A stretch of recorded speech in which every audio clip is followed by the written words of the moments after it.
A man treks onto the greenwood's hardened soil, following a trail back to his village. I have been trudging my feet about for hours, but truly I don't mind. It's surprisingly peaceful on my way back from my latest conquest, and honestly, I can use the temporary quiet. All Icarus could make out were the sounds of his feet on the path and his labored breathing. Breaking up the silence was the chirping of afternoons and rustling of leaves, blown about by a cool breeze. A bit of the golden hour shines past the shelter of trees, lighting the forest a flaxen blaze. It has been rather tiring week. My being happy about being back home is but a great understatement. He tramps along the slope trail until all of a sudden he senses his ears ringing. He winces. Ang! God damn it! His eyes squint as he grimaces, and you can feel his jaw lock to somehow deal with the pain. And this is why I yearn for some quiet. Gods, I think my ears will soon occlude on their own any time soon. Well, have I told you about my latest conquest yet? It is not the most challenging task, but not the easiest either. I was appointed by the authorities to kill a certain mighty dragon, one that had been ravaging the kingdom for years. It will not stop hunting its prey, and people of the kingdom will continue to perish if it remains roaming about the land.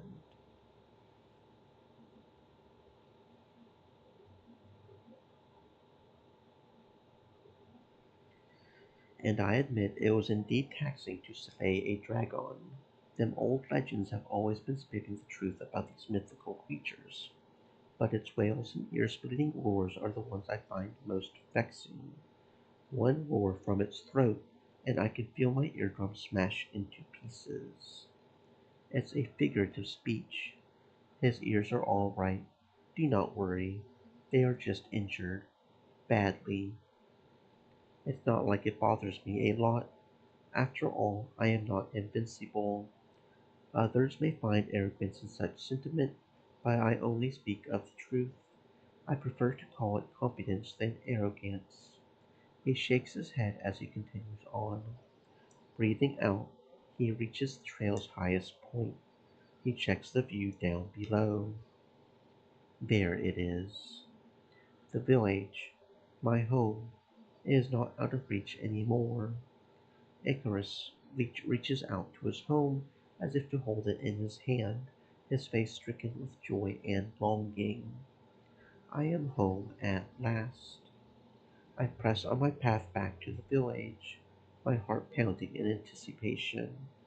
I am finally back after a long conquest. I only hope my efforts do not go to waste. Well, they won't go to waste since lives are saved, but at least somehow I hope my efforts are appreciated. He makes his way back, and from the line of his sight, he sees the village archway entrance. People still swarming about the village market stalls. Are they waiting for me? My chest tightens as I realize a few villagers take notice of me and stare at me. I walk to them, but I tread to my home with strong composure, with the practiced grace of an invincible warrior who had just returned from slaying a beast. It is always crucial to show one's strength and assertiveness so you gain the people's trust. Our hero Icarus, you're back. My eyes widen in surprise as the villagers scurry to me. You slew the dragon. Did you really kill the beast? Icarus, you saved us all. He quickly finds himself surrounded by a throng of teary-eyed villagers, reaching out to touch him as they offer praise and thanks. Icarus's chest swells with pride as reality sits in. Icarus, the Baron has something for you, a reward. Can you believe that? Well, I find it rather surprising. They said you are to receive an establishment from the Baron. Here, look. The villager hands over Icarus a folded letter. He takes it from her and starts skimming through its contents. It feels strange for some unknown reason. A gut feeling. For all I know, this can be. We were not allowed to read the letter, but we did find out about the establishment. What did the letter say, Icarus? Tell us. Icarus flashes him a smile as he tries to escape from the crowd. We will find out. For now, I shall see the establishment for myself. Is that all right? The villagers nod excitedly. Icarus bursts out to the path leading to said establishment reward. The strange feeling was now a churning in his gut, and Icarus knew the reward was not what it seemed. And there it is. I halt midway, and I feel a scowl forming on my face. Indeed, the establishment was a good-for-nothing scam of some sort. The entire thing is old and rotting and falling apart. I'm surprised it even stands at this moment. I can punch its walls and it'll come crumbling down the fields. Icarus entered it and looked around. Icarus finds himself in a large place with a few dark wooden round tables, some broken chairs, and a rectangular bar counter. Dust lays in a thick layer on them. From four round windows, the sunlight illuminates the destroyed and all old-looking room. It rank of stale beer and sweat, as if it has been locked away for years, unkempt from its last festivity. And the spiderweb in the wall corners are highlighted by the large rocks that look to weigh more than a horse.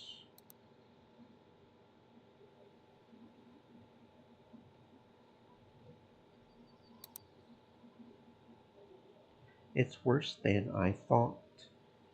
I trail my eyes on the piece of parchment another time. Upon reading the final contents, I now find it enticing to punch the Baron instead of the establishment walls instead, because on top of the utter disaster that is the establishment, it has also accumulated a shocking debt of 50,000 gold. And what the hell? I read the last words for the second time. You have, roughly, a month to pay these dues. I took a deep breath. Somehow I get the feeling that this is yet another attempt to test me, to challenge me as a hero. The damn dues. So these are my dues now, it seems. It doesn't matter, Baron. Who laughs last laughs loudest, right? Do you want to see a tutorial? Yes, I'll go ahead and see it, but right now I don't know what kind of tutorial they're talking about. My name is Professor Ikkarus. I'm here to teach you how to play the game, okay? Your goal is simple. Play your 50,000 debt. This will also allow you to have a good or a bad ending with the partner you choose. I guess there are 6 different endings from what I have seen of the achievements. 3 different partners and whether or not we have the money to pay the debt or not, which is like the vast majority of the achievements. Well, no, not the vast majority of it. It's half of the achievements. Half of the achievements, but that's still a fair amount of achievements. I'm not sure if I'm going to get all the achievements because my soft turtle self doesn't know about hell mode, but we'll see. We'll see how things go. In order to do that, just have in mind 3 letters: HWS. First, hunt. We need to collect wheat that is scattered throughout the kingdom, but there are monsters protecting them. Okay. Kill them to collect what you need. Second, work. With wheat in hands, you need to go to work in the tavern. There you need to use the ingredients to make beer and then sell them to get money. Third, smith. Your shield will probably be harmed after a fight. Go to the smith to spend part of your money repairing it or improving it. Doing that, you'll be able to survive and kill stronger monsters to get more wheat. That's it. Hunt, work, smith. Okay, seems pretty straightforward. There are other things to know, but for you Have fun exploring the options. I'll be back in proper time. Okay. Today is a free day for me to explore the village. Maybe I can hunt a monster too. I know that the local guild offers rewards to monster hunters for successful kills. Okay, so we have a month to get this thing done. I see. Okay, and it shows us when we meet the different characters, I guess. That's Orak, that's Damien, and that's Zistran. So I believe, yes, those are the three characters we have. Okay. Okay, and then it even blatantly shows us right here when we have to make the choice about which ending we're going for. Okay, that's interesting that they allow us to blatantly just know that. Interesting. Oh, okay, okay. It's one of the partners route, and then each partner has different routes, has three different events. Okay, kind of interesting that they just straight up put that there. It's okay.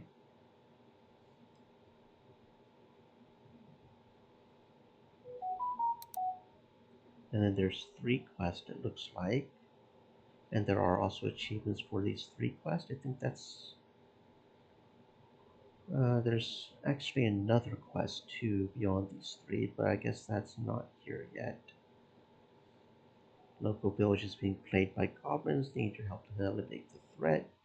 Hunt down, defeat 4 to ensure the safety of the village. Orc bandits have been raiding nearby villages, causing destruction, stealing valuable resources. Hunt down, defeat 3. Nearby swamp has been overrun by slimes, causing havoc. Eradicate 4. I'm guessing the orcs are more difficult, maybe, or maybe not.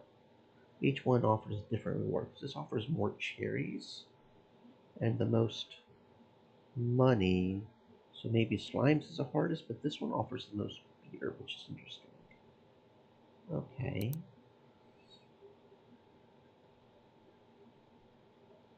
Okay. So first we have to hunt. Okay, and we can choose where we hunt. Okay, but we can only hunt here for right now. These aren't unlocked, I see.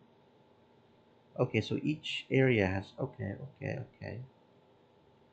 40 to 60 health, 3 to 6 damage, and 10 to 20. Okay.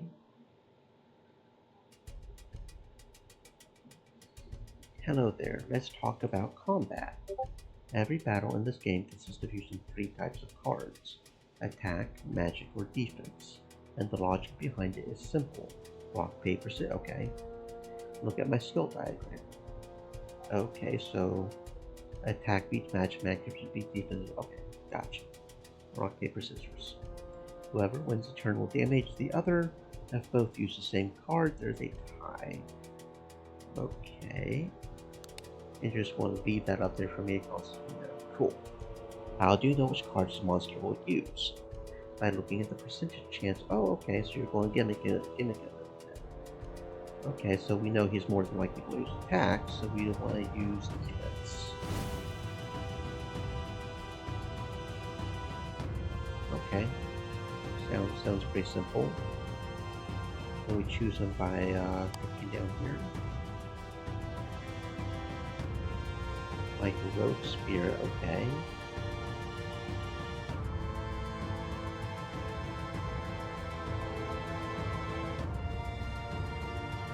Okay, so there's a double or nothing mechanic, understood.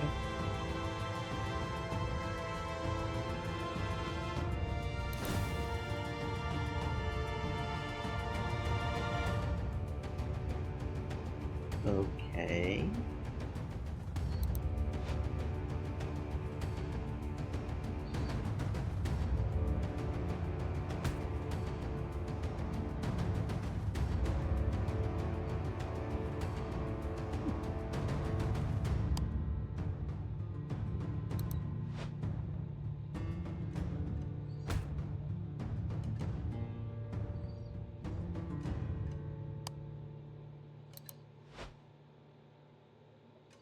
Oh, he actually chose spell.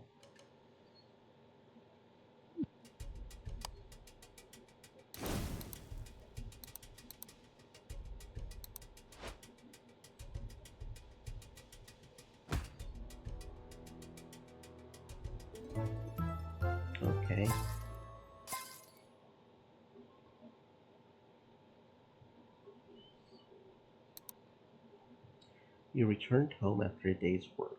Your shield looks like a bit damaged, yeah? Just a little bit. Today is the day number 1. I have 30 days left until my deadline. I still need 50,000 to pay my debt.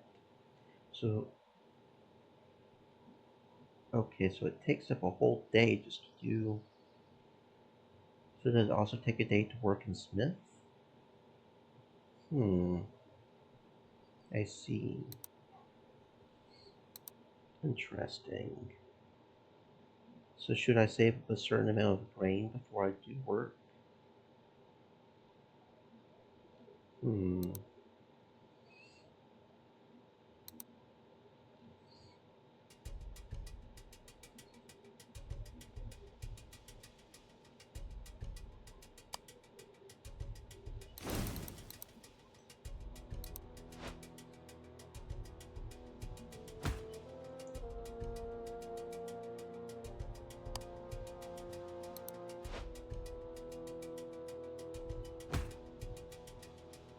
that's not very difficult.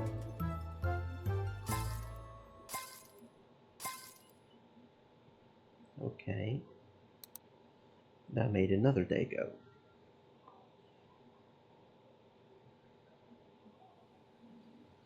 Today is the day number 2. I have 29 days left. Okay.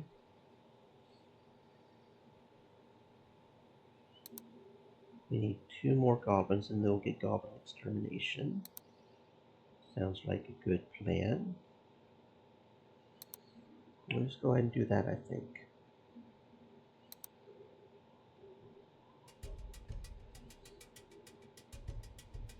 Oh, and they're switching it up now. Okay, okay. So it's a lot higher on defense now. But is it high enough that I want to use all my defense? Don't think it is. We're starting to switch up a little bit. Oh, but he still did attack even though that was 19%. Okay. Sure.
The letter suggested that I hire an assistant for the establishment.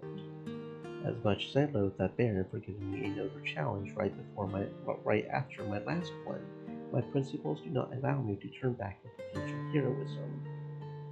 And so today I am expecting the first candidate for the role of my assistant. Indeed, I shall need a helping hand to secure the dying establishment and pay up all its debts. The Baron suggested 3 names, all of which ring a bell: Damien, Orak, and Zistran. Each interview is already set and scheduled, and I am only awaiting Damien's arrival. Here he is. Damien.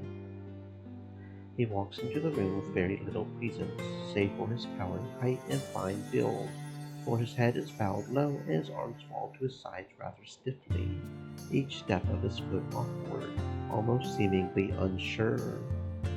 Well, he has always been like this. Despite his formidable skill in archery, Damien is a timid boy who lacks social talents.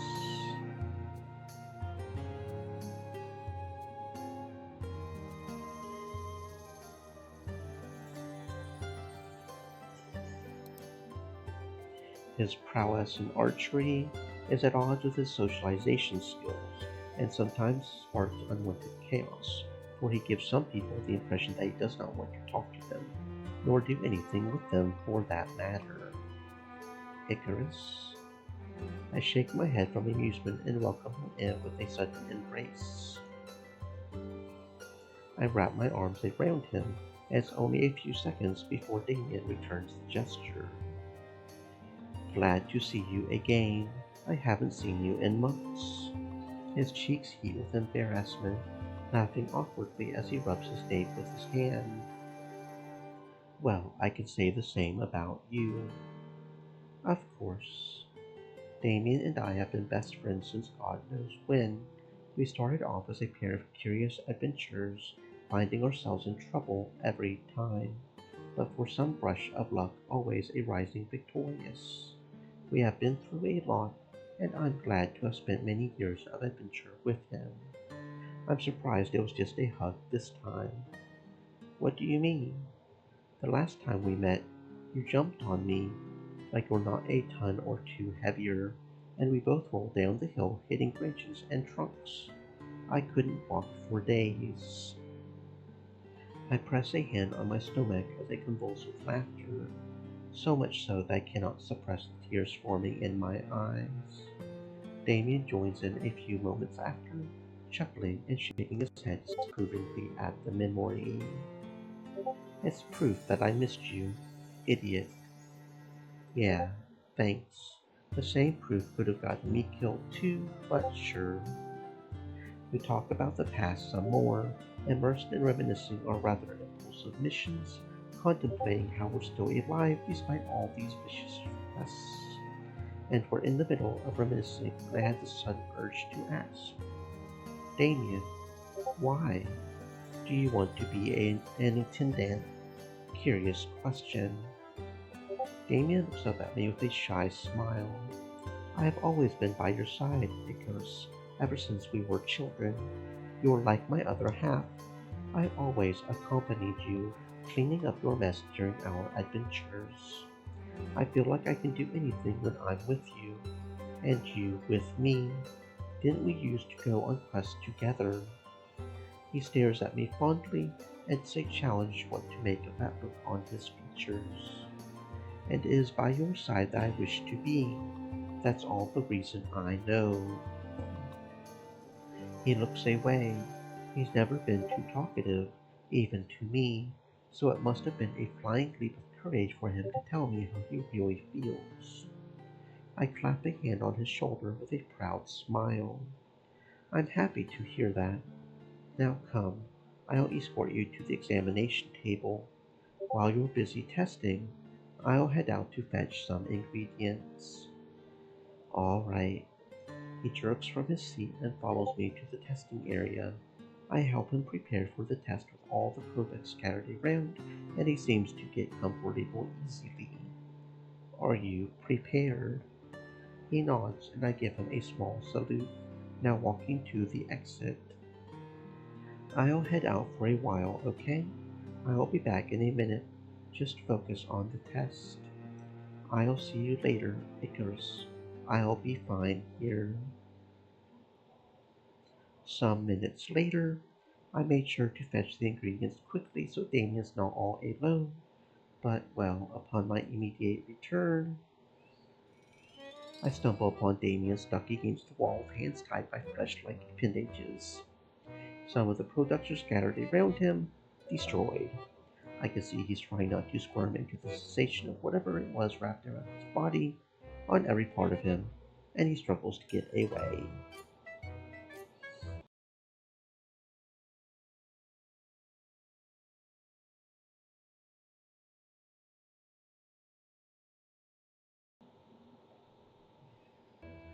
However, the appendages seeming to tighten their hold around him each time he tries to escape. Icarus? I hurried to him. What happened to you? Damn. His cheeks turn a beet red. Maybe he's embarrassed again. Well, this is quite embarrassing after all. I just stumbled. You stumbled. I, well, I stare at him incredulously, but the guilt creeps in sooner than I expected. The look on his eyes tells me he really wants to get this job and that he cannot afford to let this chance go to waste. Then Damien meets my eyes. I just stumbled. I swear it. Icarus, I hope you still give me another chance. I want this job more than anything else.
Okay, so there's different options here, but it doesn't look like all the options are equal. If we do the two drinks, that's 5 ingredients per drink. If we do the 5 drinks, that's 4 ingredients per drink. So it's cheaper. If we do the 10, it's 3. It seems to go down like 5, 4, 3 per drink. And then if we do the 20, it's 2. 1 drink per 2 ingredients. If we all use all. Interesting. Interesting. And this is make, this is sell. Okay. And then this might be the same thing, right? Okay. 200 gold for 3 drinks. That's 66 per drink-ish. Not quite, since it keeps going into at infinity 66.666, but 50 gold, that would be 7. 71-ish. I would get 71 gold per drink. So yeah, it does go up. quite as much, but 15 points for 1,000. 15, 90 would be the closest, right? That would be 6. But then it goes down? Unless I'm not doing my math right. Oh, thank you very much for the fish, Mora. Welcome on in, Mora. I hope you're having a fantastic existence. Look at that tasty fish there. I'm just going to go ahead and pull up the calculator real quick so I can stop trying to do this in my head. Because that's starting to get into some big numbers here. Divided by 15. Yeah, that's 66.6.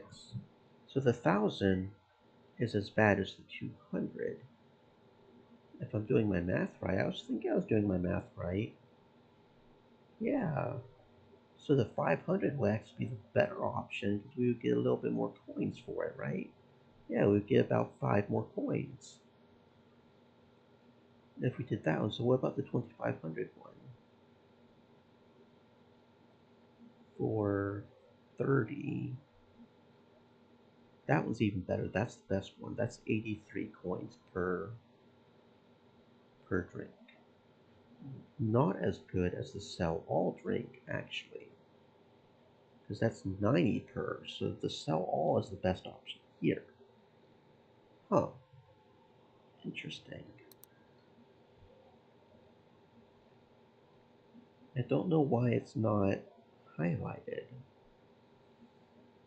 Use all ingredients. I don't know why it's not highlighted.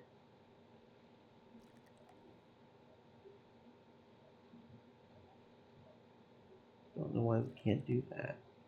But that's the same here, so can we? Yeah, it's still not highlighted. Don't know what's up with that. But we can still sell 30 drinks for 2,500 gold. Okay.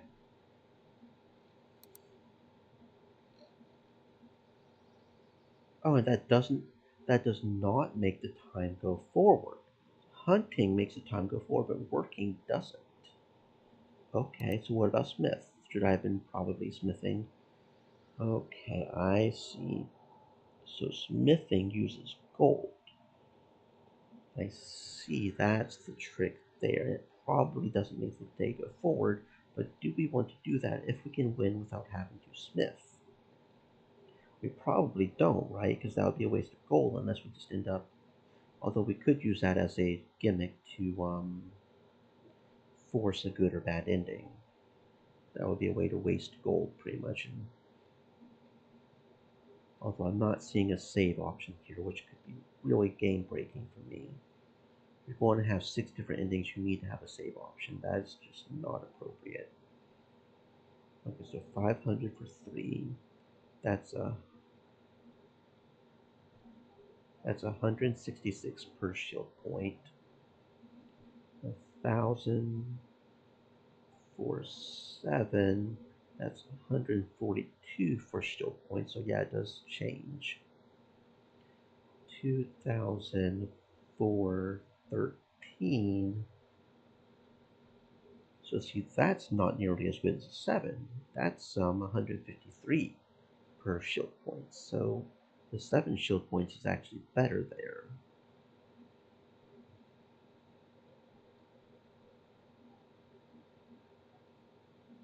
And then the 20 is actually the worst. That's 200 gold for a shield point. So the best one here is actually the 7 shield point one. Oh, they thinking. Oh, a little bit of thinking here. A little bit of thinking. Say 50 coins per, that can add up, right? So what about the 30 shield one? That's 10,000 or 30. That's even worse. That's 333 per shield point.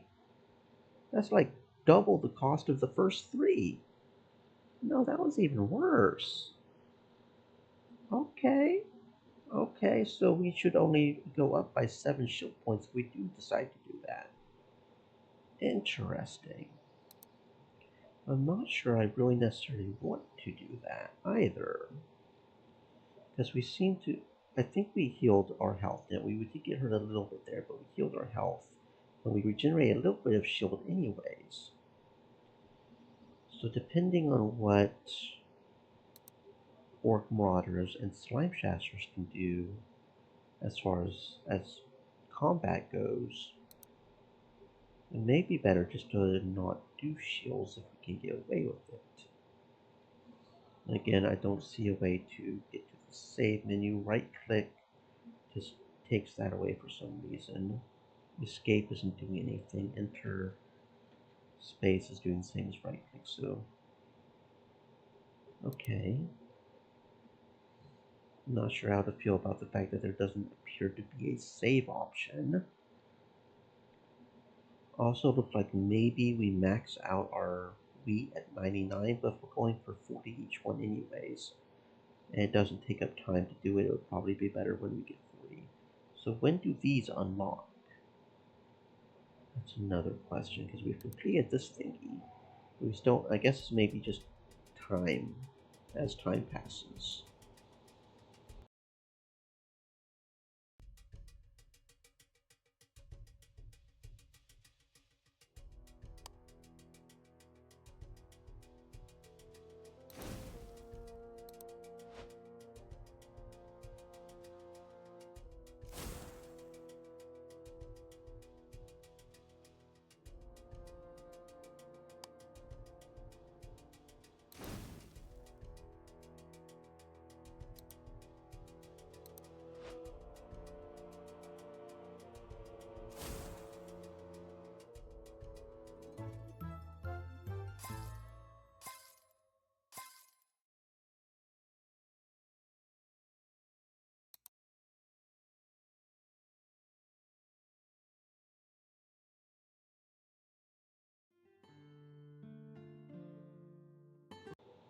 My old friend Orak. He should be in this place, right? Krenar's Diner. In the glorious town I belong to, one I consider my town of beginnings and new chapters. This must be the only place. Okay, we can save here. So we can't save on the other screen, but we can save like here. During the dialogue, okay. This must be the only place undesirable to those who come for the peace and quiet. Cranar's Diner, or most simply referred to as Cranar's, is incredibly popular with adventurers.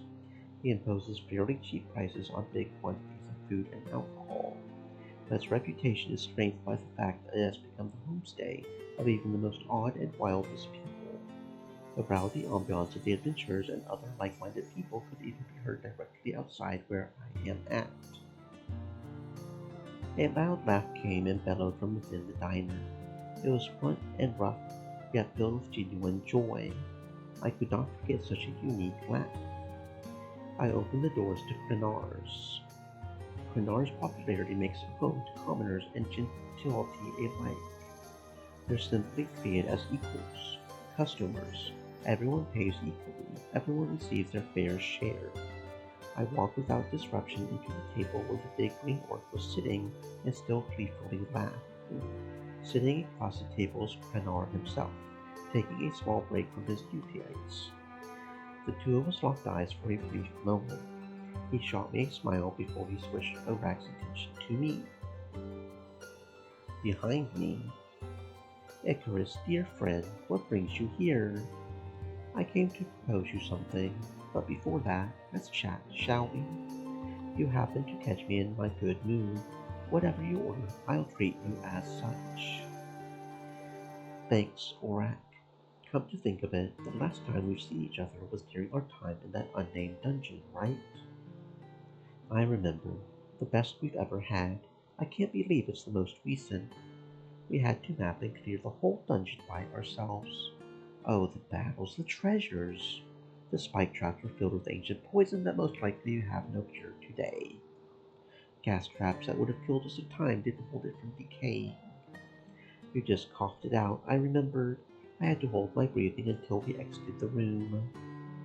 Like I said, it was fine. Orc bodies are different from humans. You should know that, at least. Just messing with you, old friend. We had to report it to the guild mapping authorities after clearing it. The looks on their faces after telling them that we discovered an unknown dungeon and cleared it at that. It was no easy feat, I dare say, but all of it, our endeavors, our battles, our spoils, it's all in the past. What are you saying? I'm thinking of retiring from the Grand Chief. Wait, say again? You've heard correctly, Icarus, my friend. I could never imagine those words coming out of your mouth. It's a decision that I've been pondering over for some time now. The stress and responsibilities of the position have been weighing heavily on me. I can kind of understand how you feel, Orak. It's not an easy position to hold, I imagine. That's why I've decided to take a break from it all. And now, it's the perfect time to follow my one true, real dream, which is to be a bartender. The best bartender the world has ever seen. In fact, I've applied to be a bartender at your bar, Icarus. Wait, what? What? You want to be a bartender? Come to think of it, today I had an interview scheduled with a bartender candidate. I totally forgot about it, and apparently so did my orc friend. By hook or by crook, fate has brought me this far at least. Yes, I've always had a passion for mixing drinks and serving customers, and I think I will be able to excel in that role as well. I have no doubt about that, Orak. But why take such a drastic step? I'm tired of being feared. People always fear a war chief, but I can be a nice guy, the coolest fucking guy in the world. And you know how to be a bartender. Of course, I'll prove it to you. Then, rising from the table, suddenly, Orak starts to remove his shirt in a quick and dramatic gesture. Wait, what? Here goes nothing. Orak reveals a muscular and toned physique.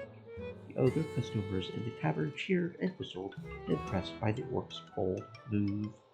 He starts flexing his muscles, making roars, and waving his arms, as if he's cheering up an audience. This, look at me, I am an exemplary bartender. What do you think, Icarus? I hold my tongue from commenting that this has absolutely nothing to do with a bartender's job, and proves a total of zero aptitude for anything other than being. No, it proves he could do a stripper. He could be a stripper. Well, I can certainly see that you're serious about this, Orak.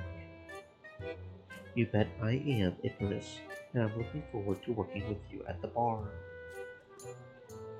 And bars do need strippers. You got a bar and you got a stripper with the bar. You know which bar you're going to.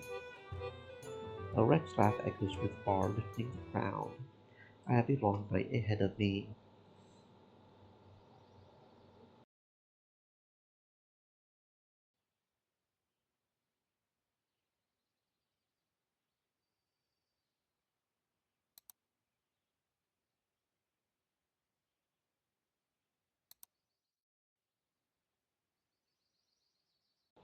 Okay, so I can save like right here. I can't save on this screen. As far as I can tell, I can't save on this screen. But it's not hard to just go to like here. And we would want to make sure it's saved like maybe on day 9 or maybe day 10 when we return from the hunt. Or like we do day 9 and when we're returning and they're telling us about our shield we can save. And that'll be the choice decision maker there.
My next interview is already off to a bad start.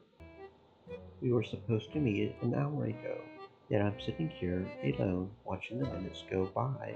I aggressively jot a little note in my journal under the name Zistran. Note, applicant is not afraid to waste my time.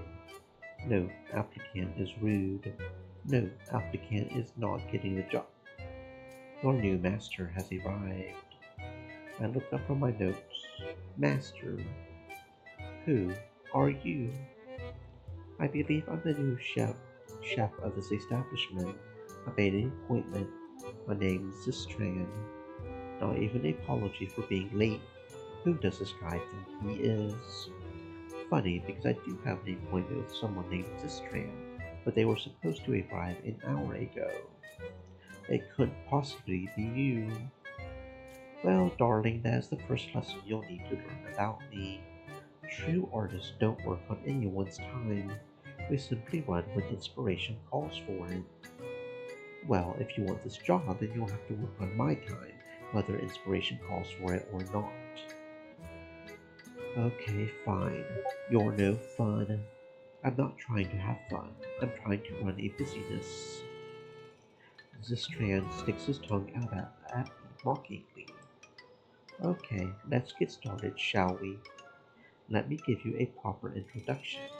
My name is Ikkarus. I'm well known for my many successful adventures, especially my most recent one where I slew a dragon and saved this very village. Now I own this establishment and am expected to make it successful enough to pay off 50,000 gold in debt by the end of the year. I can... I'm not finished. I enunciate my next words very clearly for this strand. This is why it is oh so important that I find someone responsible, timely, and committed to making this place a success with me. Now, tell me a little about yourself, Zistran. I am Zistran, more commonly known as the Prince of Sin, and we've got our name of the game, Ikkarus, and the Prince of Sin, apparently. I guess this is a comrade we're supposed to go with or something. Wait a second. Prince of Sin. The Prince of Sin. I have gone on countless excursions slaying demonic cults to prevent the rise of the Prince of Sin in the mortal realm. Yet here he is, sitting in front of me, interviewing for a cooking job. What is happening? Let's see, a little about me. Well, I love long walks on the beach. I'm also quite an animal lover, especially cats. One of the deadliest creatures alive is sitting right in front of me. There are legends that the Prince of Sin, at the snap of a finger, can set entire villages on fire. It's rumored that promises of mass destruction and tragedy upon entire civilizations are aspirations he lives by if he were to ever return to the mortal realm. Sometimes when I'm not cooking, I like to read a book. Poetry is my favorite genre, although a steamy romance every now and then can really liven my mood. What should I do? Should I get my sword? Could I even fight him? I think he could easily outmatch me. Is everything all right? I need to say something, but what? Do I have my horns on crooked or something? Is that a joke? The Prince of Sin makes jokes. Okay, what is going on? I'm sorry, but you said you were referred to as the Prince of Sin. Yes, what about it? Don't you have dreams of creating mass destruction, of setting the world on fire? Isn't your life's passion to curse mortals with a life filled with despair? What? Legends talk of how evil and ruthless you are. Is it not true? As this trans laughs. Well, it's a bit complicated, but the short answer is no. The legends are untrue. Mostly. Explain. Do I have to? I find it to be a pretty boring story. Explain. I demand it this time. The situation is just too odd. I need answers. Now. Fine. Don't get your panties in a bunch. I'll have you know that I'm not finished. He pulled the same move I did earlier. I slumped back into my seat in quiet defeat. That's better. It is true that I am able to do all those scary things you mentioned. However, I don't want to. You see, my father had ambitions to make me the next king of the underworld. He invested all of his powers and energies into giving me abilities to create total world destruction. But can you guess the one thing that he left out in creating me? A good credit score? What? I don't even know what that is. Father forgot to give me malicious intent. Even a creature as powerful as me is incapable of bringing destruction if I have no passion for it.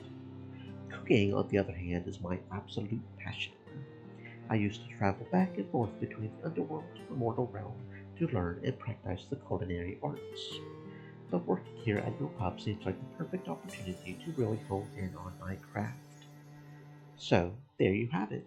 The real Prince of Sin you're so scared about is just an aspiring artist. This is not what I expected today at all. Now, I actually feel kind of bad for assuming he was evil. Well, in that case, would you mind letting me sample your cooking? Absolutely. Can I use your kitchen? It's all yours. It's been about 20 minutes since the strand went off to the kitchen. Should I check in? I stand up, stretch my legs, and walk to the back. Oh my. I see an unexpected scene upon entering the kitchen.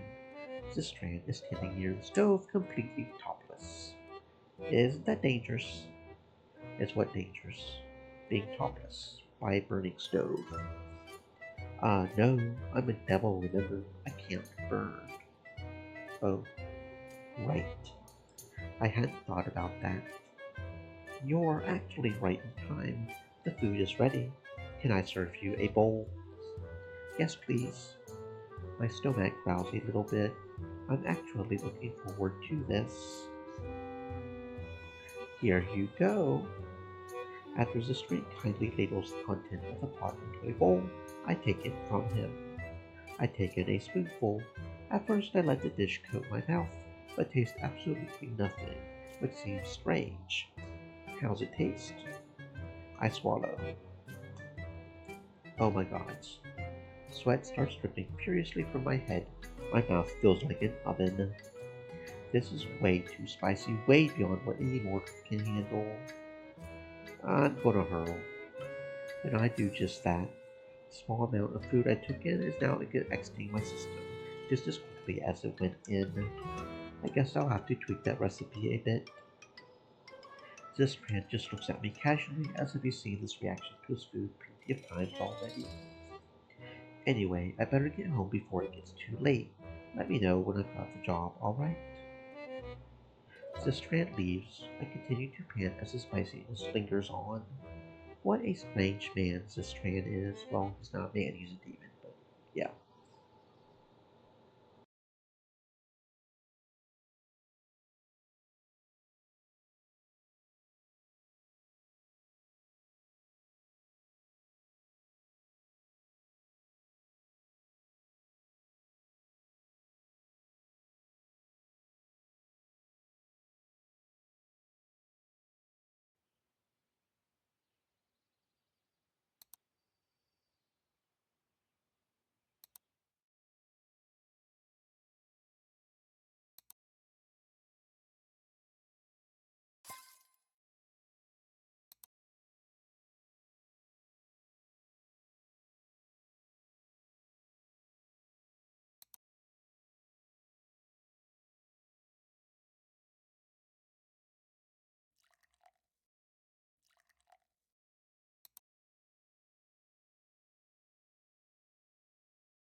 And because I'm a turtle, I can't remember which one was it we said did the most money here. I genuinely don't remember. I want to say it was the 31. I do remember it's the 40 for that. It's a 7 for that one. Just double checking the math here. I don't know how close it gets to the end as far as needing to even consider this, but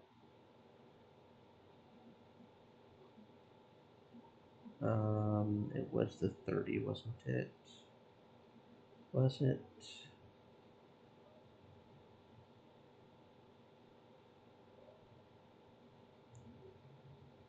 Yeah, it was a 30. It was a 30. Okay.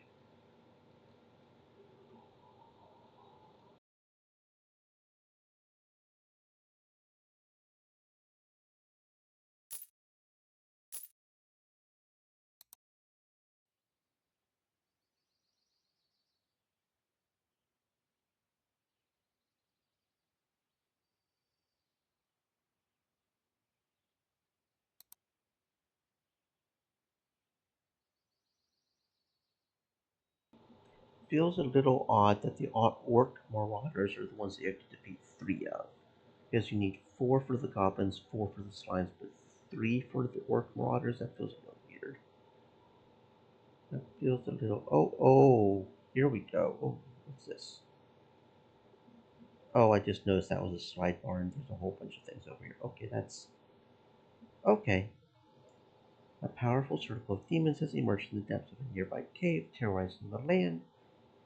You only need to defeat one for that. Interesting numbers there. Local magician has placed a special order for ingredients to make a life potion that permanently provides the user with 35 additional health. Get 250 ingredients to deliver to him. Huh. An old witch wants to prepare a goblin soup. Defeat 5 goblins and 2 slimes to receive a magical ring that permanently provides 15 health. 2 slimes to repair mom's secret tonic. Guild activists claim it's possible to keep a supply of more than 50 drinks. It offers a good money to a bartender up for the challenge if they can prove him wrong. Menacing creatures up to you to restore peace, safeguard the land. The grand hunt to eliminate 3 of each foe. Local blacksmith looking. Oh, and we've got the wizard's apprentice. Everyone can try. Use magic cards during combat at least 43 times. Okay. Okay, so there's a whole bunch of quests here that we can sort of do.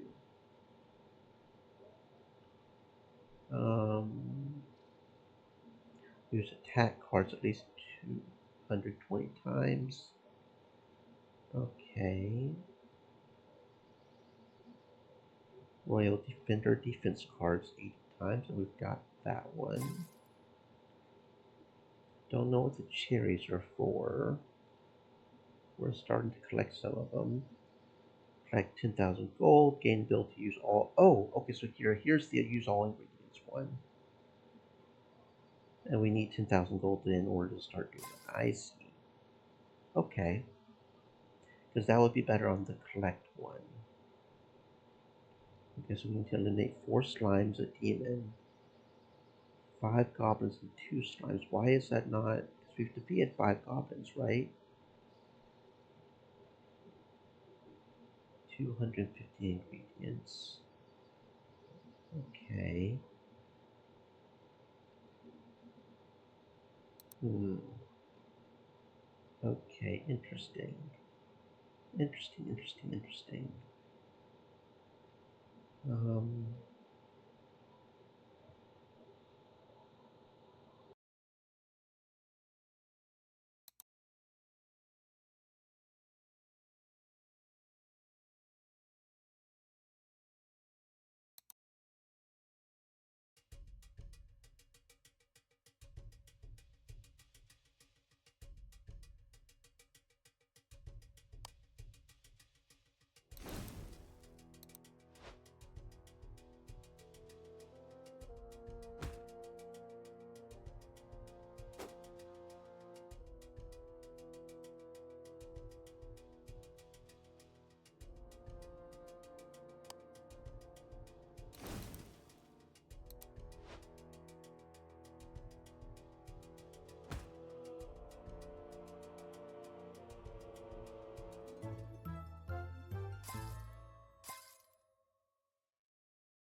The time has come to choose somebody. Okay. Today I will be making the important decision on who I will hire as my assistant. Whoever I pick will be someone that I will have to tolerate for long periods of time, so I need to choose wisely. It's difficult to decide because all three of these choices are so unqualified, but I guess I'm not exactly all that qualified either unless swinging these doors somehow introduces value to the work in taverns. Well, as a bouncer maybe. Here goes no thing. I head inside only to be confronted with absolute chaos. What did you just say? I'm a waiter here, sir. I want to be a waiter here. Oh, we usually have more than one waiter here. I bet none of you are as good as me. Fight me. I want to battle to the death. Then we will see who comes out on top. Oracus's usual self. Where are the others? I spot Damien practicing how to balance glass cups on a tray. Wait, he's heading straight for some spilled water. Damien, watch out. Well, I guess we can add those broken glasses to the dead pile. What is that noxious smell? Oh God, is something on fire or am I going mad? Let it be madness. I think Zistran's cooking something in the back. What? Zistran, get thine ass out here right now. What is so important that you're making me stop my artistic pursuit? I strap a hand over my face. Things are becoming quite heated in here, literally. I best not hold off on this decision any longer. It is the moment of truth. Who will be my assistant?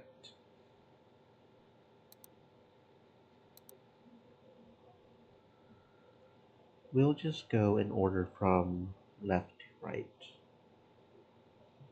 We'll start off with Damien, I think.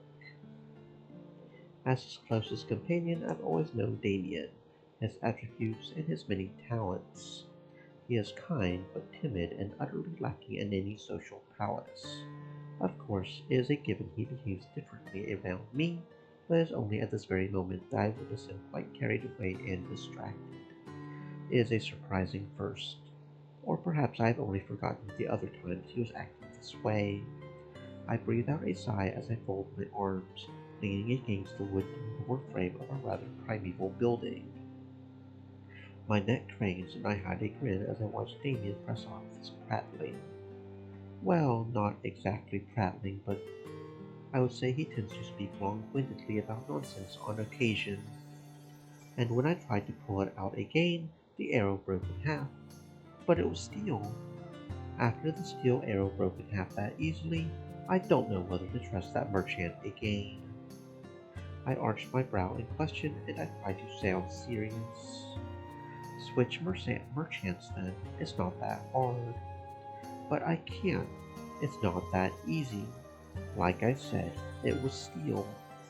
Now both my bows have risen in question. Brows have risen. There are other suppliers out there who trade steel and even stronger arrows.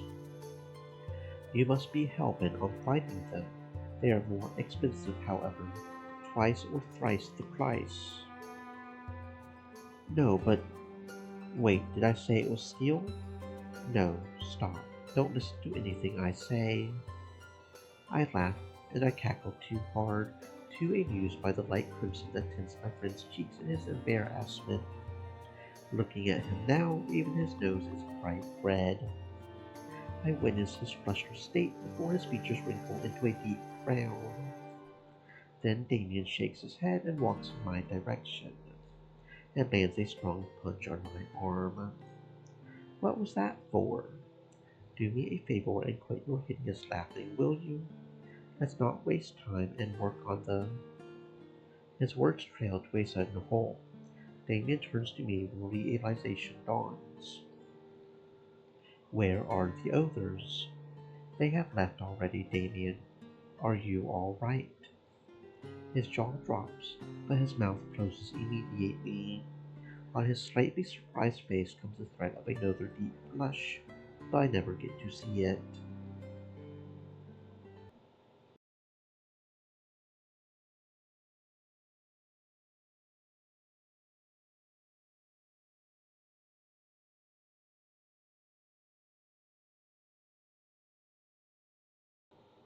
Damien sighs deeply, swivels round his feet, and ambles over to our cleaning rack. My shoulders sag with a sigh. I so wanted to see him get flustered again. But since he is Damien, of course he'll turn his back on me and pretend to be unaffected. I call out to him, Where are you going? To the cleaning rack, you muttonhead. Because I'll help clean the lawns outside. Don't you want my help? You're really cleaning these of your own to salvage that pride. I wring my hands skyward and press them against my chest. I feel very much borrowed. And why are you throwing tantrums this early in the afternoon? Instead of answering back, Damien turns around. A bunch of cleaning materials are held against his torso, with some of them, such as the brooms and mopping sticks, secured in his underarms. He looks more excited to clean than do other fun activities with me, it seems. Come now, let's start scrubbing the outside. We don't want to finish late. Fine, if we must. He begins to sweep across the lawns. I follow suit by picking up larger twigs and other debris. It starts off quietly at first, a comfortable silence. Every moment with Damien, I relish in his presence, even while cleaning this weather-beaten locale. However, a conversation soon comes about, and that sees Damien relaxing again, without the hot shame that once painted his face red. He speaks without caution. It is not long before there were more sounds than just the rustle of leaves and the bristles of brooms, but rather him and I together, reveling in each other's company. And the fact that Damien is still so easy to entertain comes to me, for when I mention an old casual jest, he rushes to me with his small arsenal of cleaning materials tucked on his front. Before a heavy container slips from his grasp and falls to my feet. Shh! I'm so sorry. Embarrassed and worried, Damien loses his composure, and all the cleaning products slip from his hold. I may be a warrior, but these products are waiting. My feet will hurt for days. Shit. I inhale sharply as the hefty products make painful contact with my feet.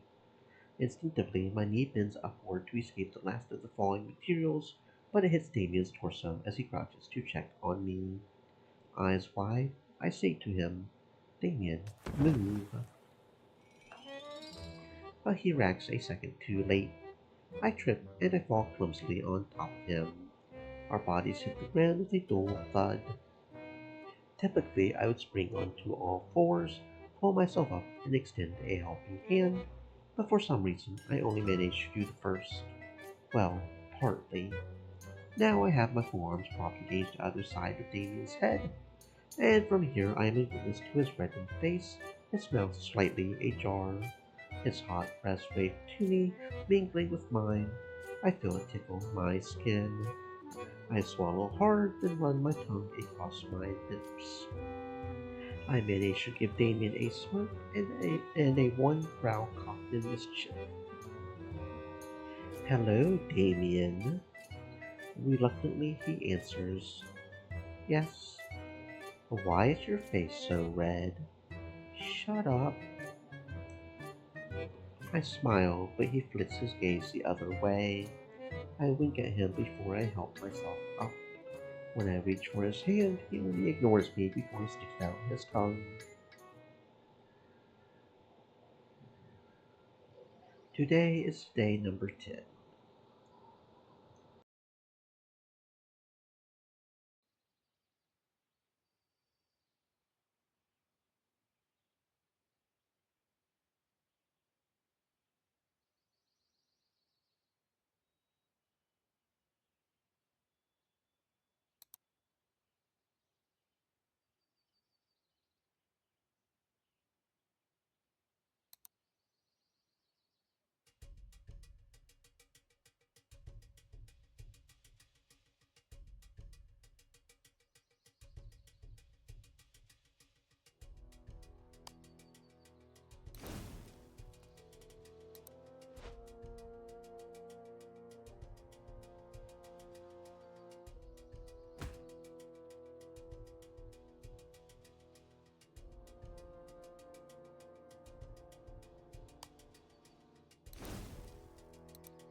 Timid and reserved, you could say I am used to Damien's rather indecipherable moods.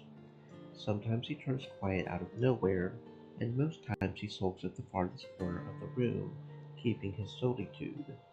However, I find it most curious that he has been silent all afternoon, when he is the one who asked for us to meet.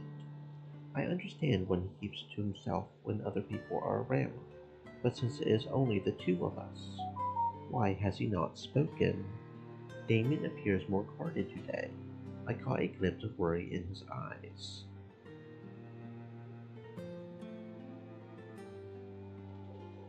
I clear my throat. Shall I address the elephant in the room? Actually, it is not an elephant in the room, for I am baffled. Damien. I set my hand on the table, and he almost flinches. He looks up at me. Icarus. Come now, Damien. Tell me, what bothers you? His eyes widen for a split second, but he gathers himself upright instantly. I am. And do not dare to say you are fine. We both know you are uneasy, so please, tell me. Perhaps I can help. He sends me a defeated look, his eyes a whisper of how he's weak when it comes to me, and that he would never be able to deny any secrets from my pride. He sighs with a burdened sag of the shoulders before he lets it out. It's not that serious. My parents are organizing a festival this evening. You know them. They are partial to these things. But tonight, they require my presence. The entire family must be there, and the mere thought of it exhausts me. So that is why Damien was never partial to crowds. It alarms him to the point of losing consciousness in the middle of the festival. He is a warrior and a skilled archer, but when it comes to social gatherings, he is much like the children we once were. And even better if you can get him out of the festival itself. He customarily flees his parents' banquets and the likes, but it seems he cannot afford to do that this time. Would Damien be alright if I went with him? I can join you. I blurt out the words without much thought, and a glimmer of surprise etches across Damien's features. But as his mouth opens to react, I hastily mutter, If you want. His brows arch in both questioning and amusement, and with a tinge of gratefulness, before he shakes his head and smiles. If you're sure. Of course I am sure. What the hell? How do I know that? I would not have asked, idiot. What time does the festival commence? Damien glances at his pocket watch and gestures for us to leave now. My apologies. I didn't recognize the time. It starts in an hour. We need to go. We quickly organize our things and leave the tavern to the city. An hour later.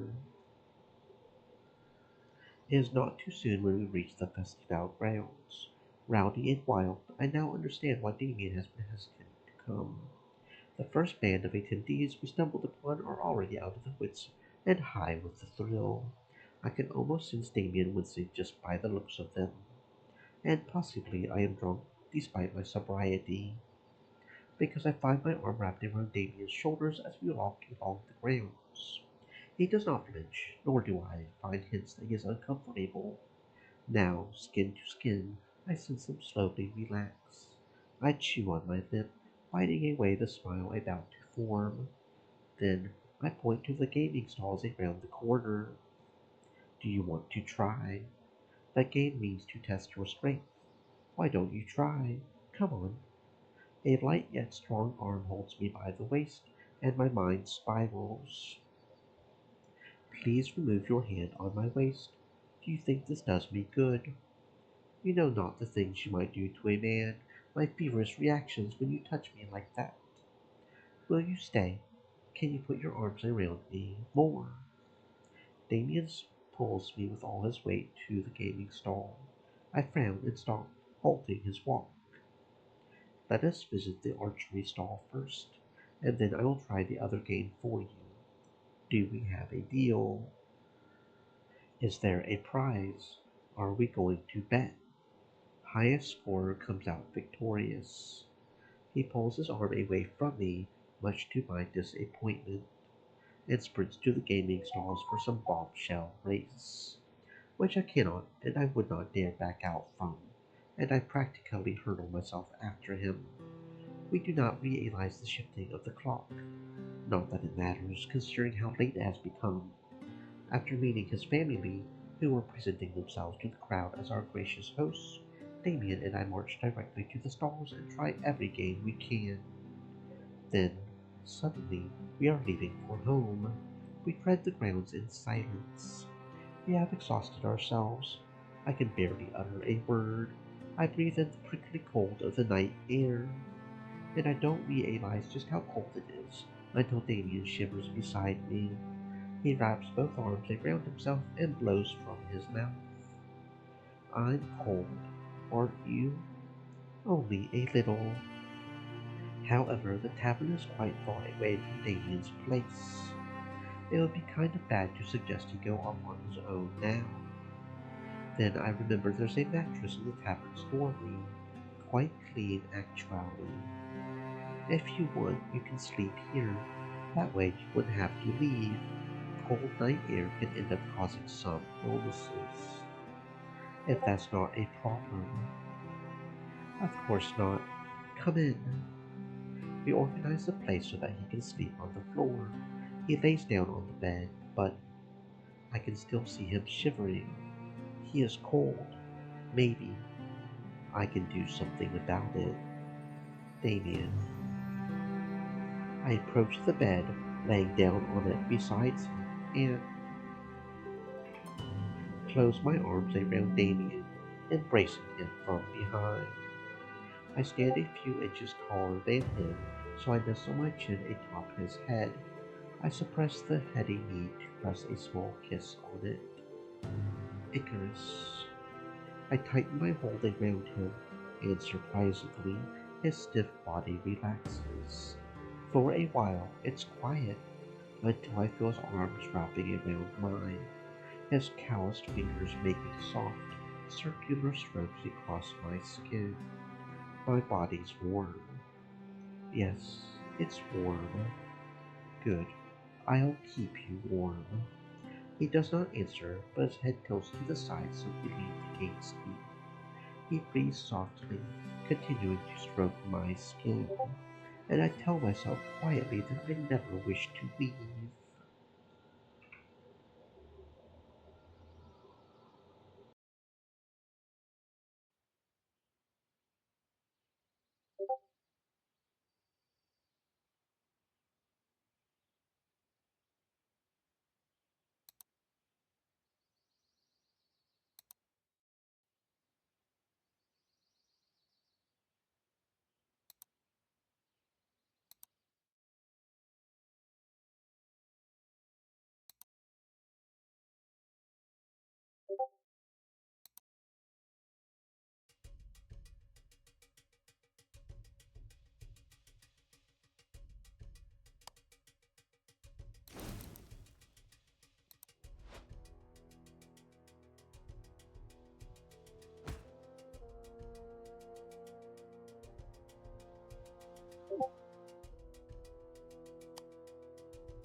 Per usual, I meet with Damien at the bar to have a few drinks.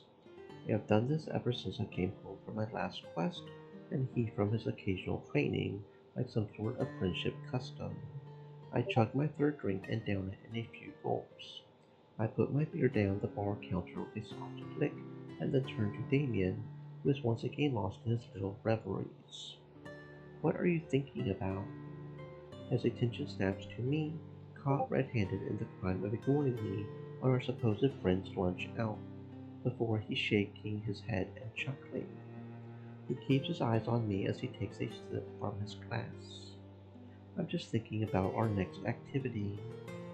We did say we wish to try all games and challenges around here before your next conquest. And have you decided? I have thought of a few options, but I'm rather hesitant. I want something we can both enjoy, or something new to us, perhaps. I sit upright and swivel my chair to face him. However, before I can tell him my suggestion, I make out the sounds of familiar heavy footsteps, or rather pretentious ones trying to impress, sometimes merely to deal with the pressure his peers inflict. Damien notices it too, and his eyes brighten, utterly at odds with mine, which have now darkened. Hey, Orak, Fancy seeing you here. Damien waves with much geniality, and Iraq mirrors the smile on his face. It makes me want to puke, perhaps because I loathe that orc's grinning face. Or maybe because I never thought his presence could pull a smile out of Damien. The heavy footsteps grow nearer, and I force myself to swivel the chair to the newly arrived. I greet Iraq as he halts in front of us. Hello, Iraq. What brings you here? Iraq laughs the way a dying old man would, a breathy cackle that still sends shivers down my skin.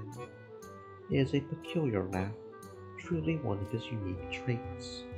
I scowl when he lands a friendly punch on my bicep.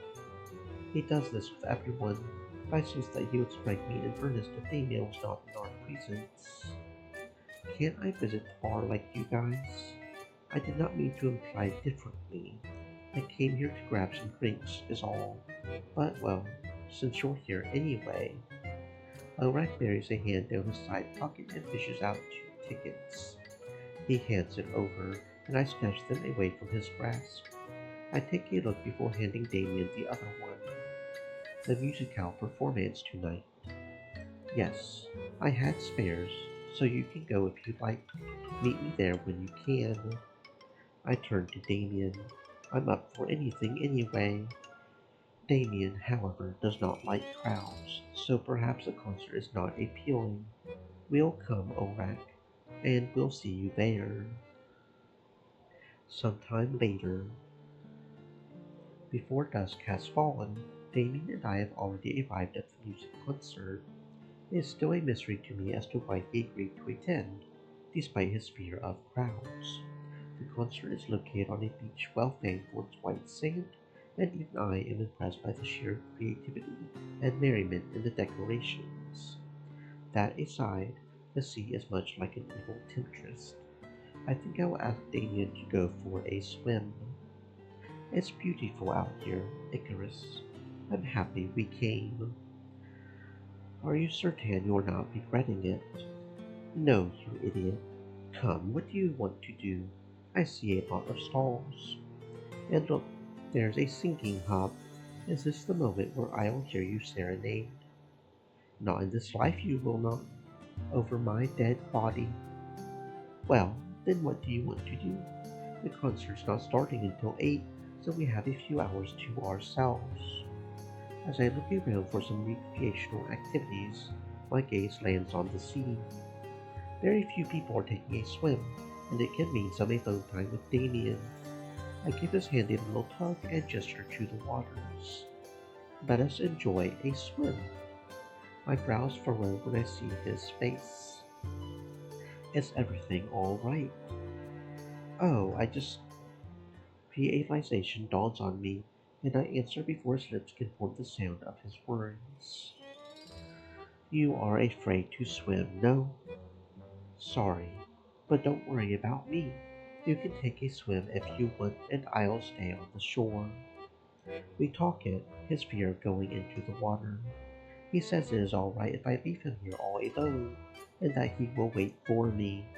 But I decide I shall drag him to the sea if I have to.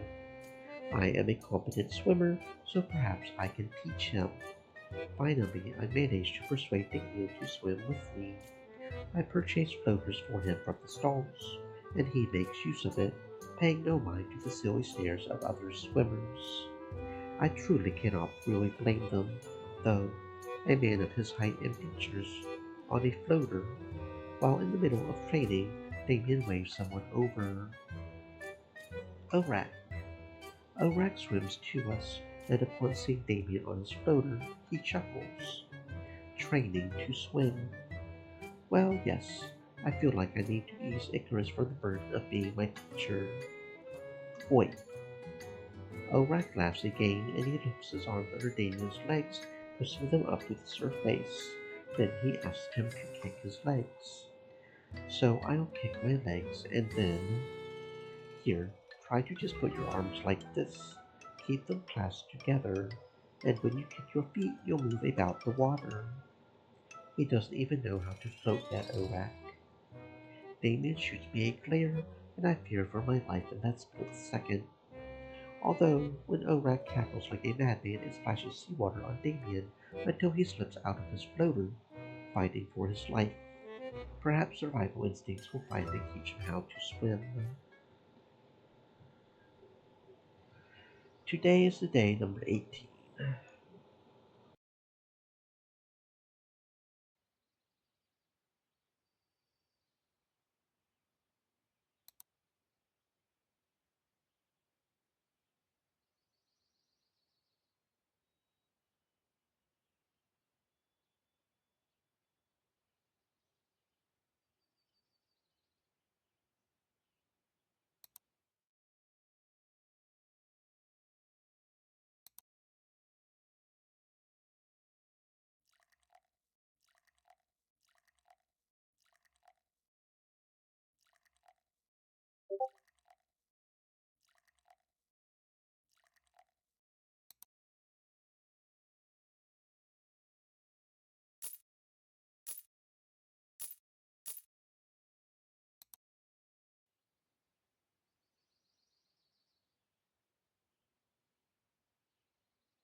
I am most grateful that I have Damien to help me with my cleaning, but sometimes I wonder how heavenly it must feel not having to scrub anything at all.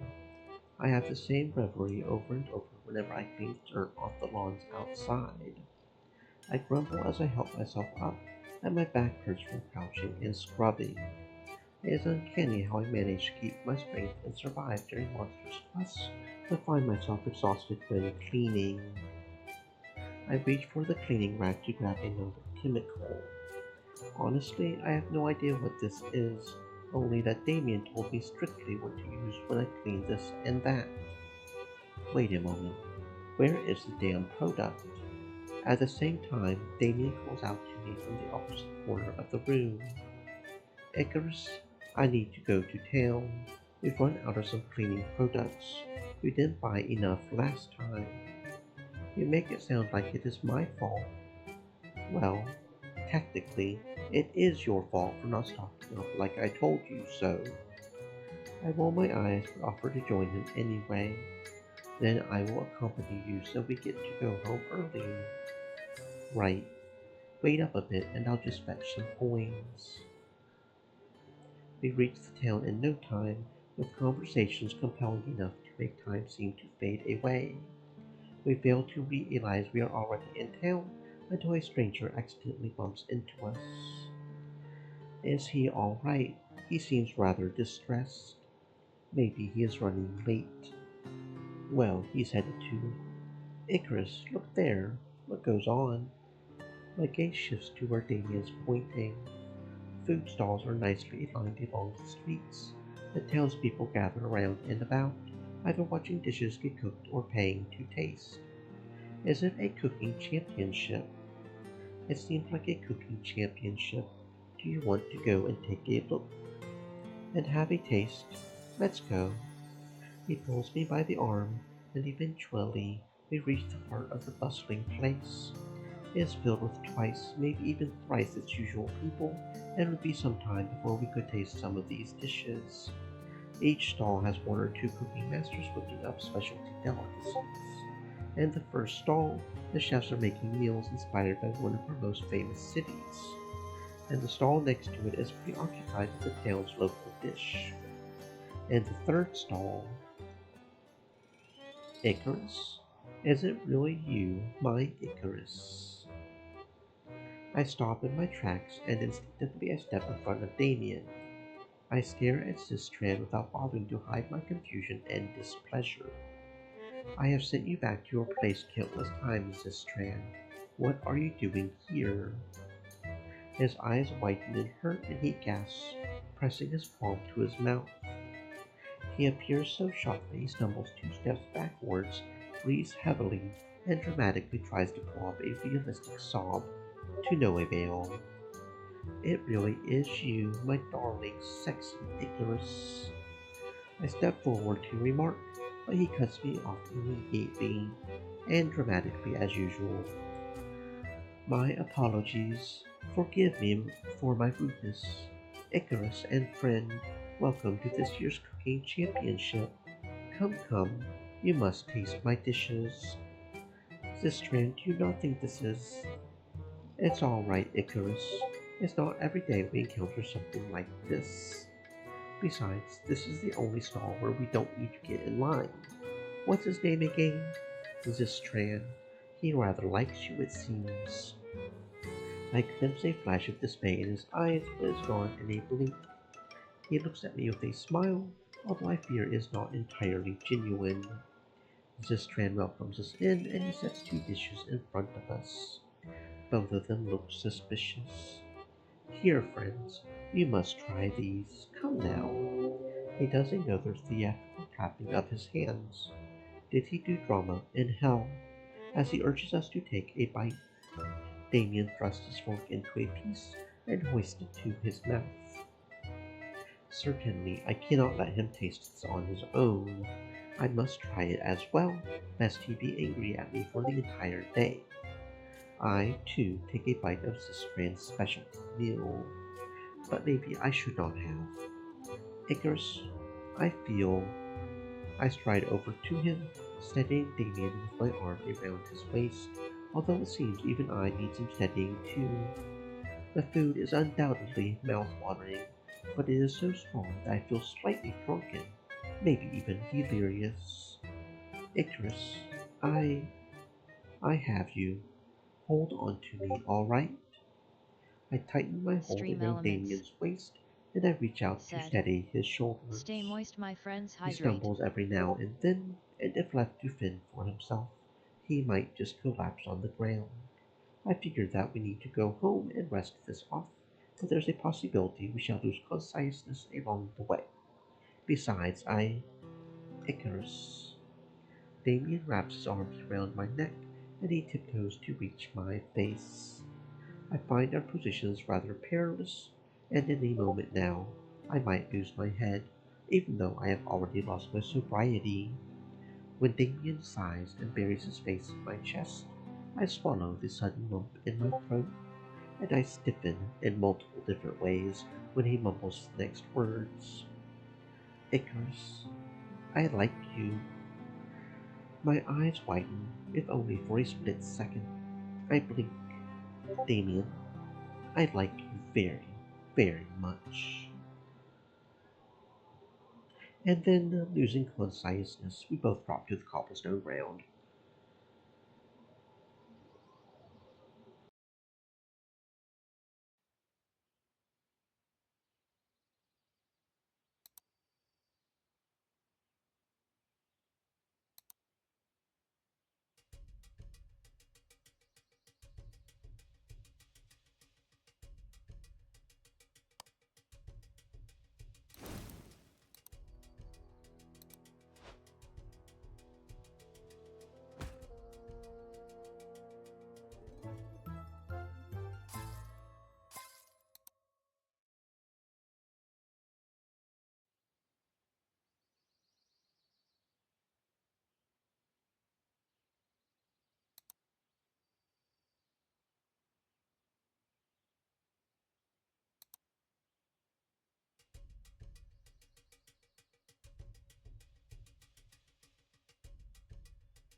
Right now, I am standing outside the pub, anxiously waiting for the postman to deliver a crucial letter from the Baron.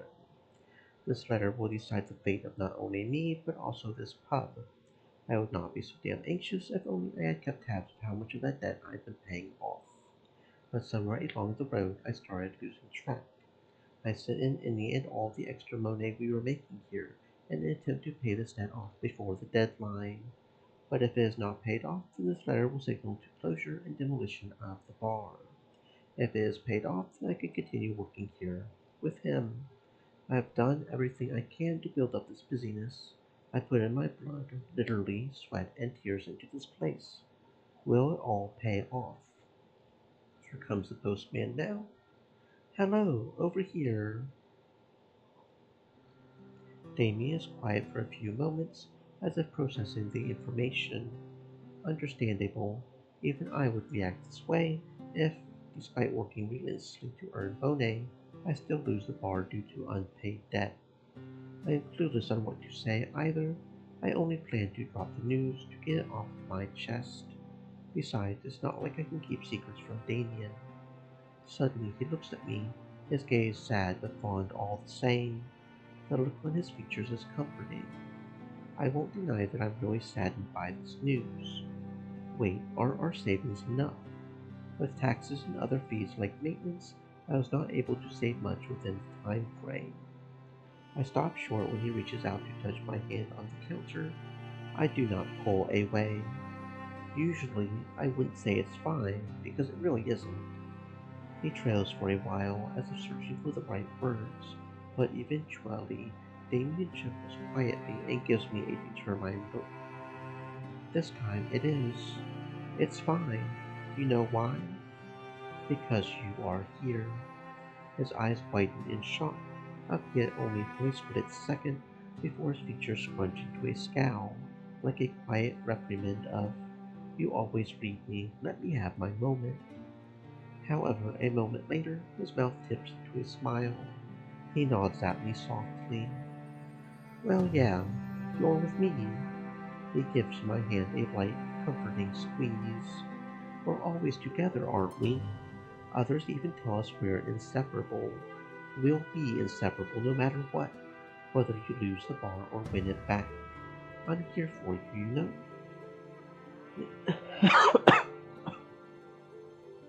"Yes, I know, you did not have to be so dramatic." He snorts and, instead of squeezing my hand again, Damien gives it a playful slap. "We can venture together and earn more money. We can use that to travel the world or to get the bar back. Whatever you choose. I'm with you, you hear me?" "Yes, I do." "I always hear you, Damien. I will hear you even if you choose to stay quiet. I always do." This time it is me who reaches out to touch his hand. He smiles at me, and that's enough to start over again. Damien, bad ending.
The tavern door swung open, revealing a warm glow emanating from within.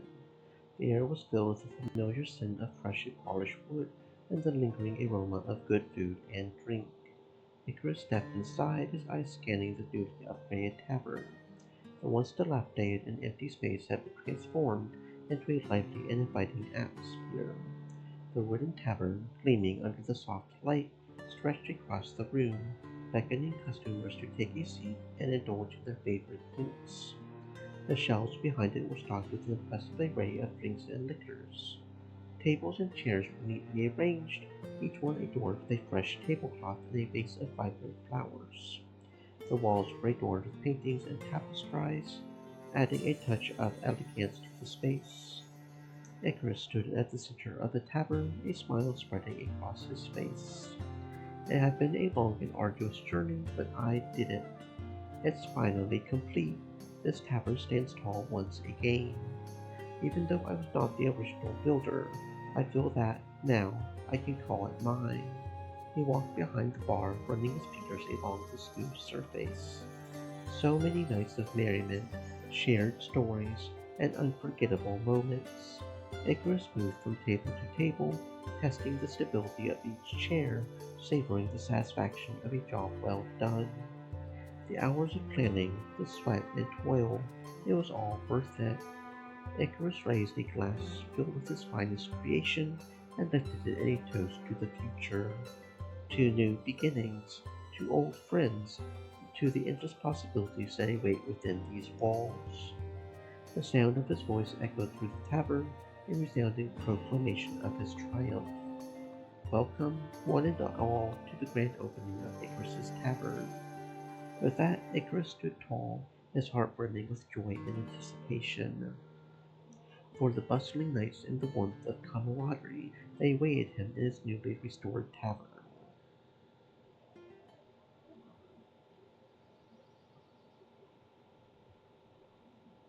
Okay, so it doesn't cost me anything to upgrade it. I'm just simply able to upgrade it once I have the money to pay off the thing, I guess. The game is not, it's clearly not fully properly instigated, like properly coded. Because I should be able to sell all ingredients according to this quest reward. And some of these quest rewards are undoing themselves. So it doesn't feel like things are properly, and I have no idea what these cherries do. What the heck do the cherries do? There's some things about this game that are not adding up, and I don't like it. Yeah, it's not letting me do that. I kind of also would like a auto skip. Now that I've got all the money, can I just, is there a way to auto skip to the next day? I don't see one here in calendar. It says it's day number 17. So yeah, there's no way to auto skip. Because right now there's absolutely no reason to hunt. I don't know. There's a few things that are not implemented very well, it seems like.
Like, what's even the point of trying to win? It feels like I get the same rewards if I win as if I lose, but they're still not the rewards that it almost feels like the map says I should be getting.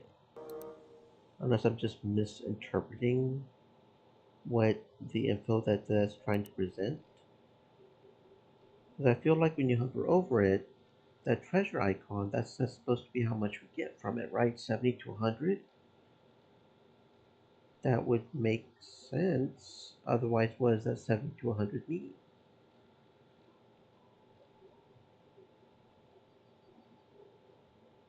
But it seems like we constantly get like around 10 to 15, no matter how the fight goes, no matter what happens. Which doesn't make a whole lot of sense to me. Like, what's the point of trying to win at that point? I don't know. There's some things about the game that's not making sense.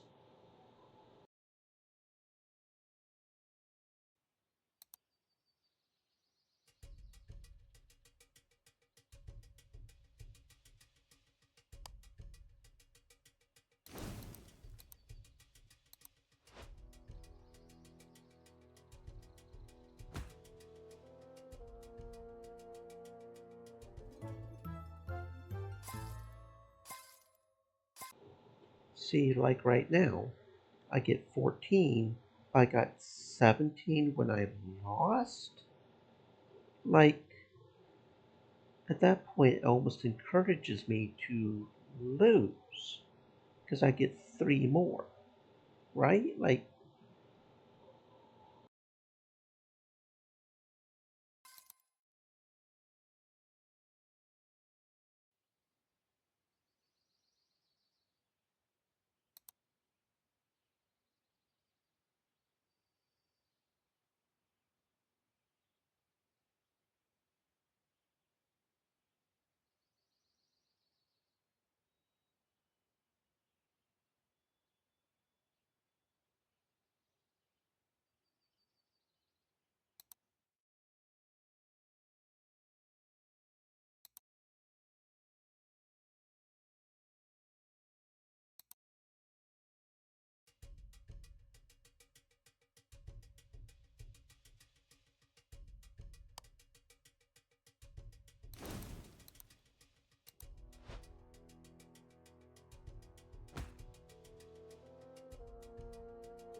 And then the Monster Slayer quest doesn't make any sense in multiple different levels.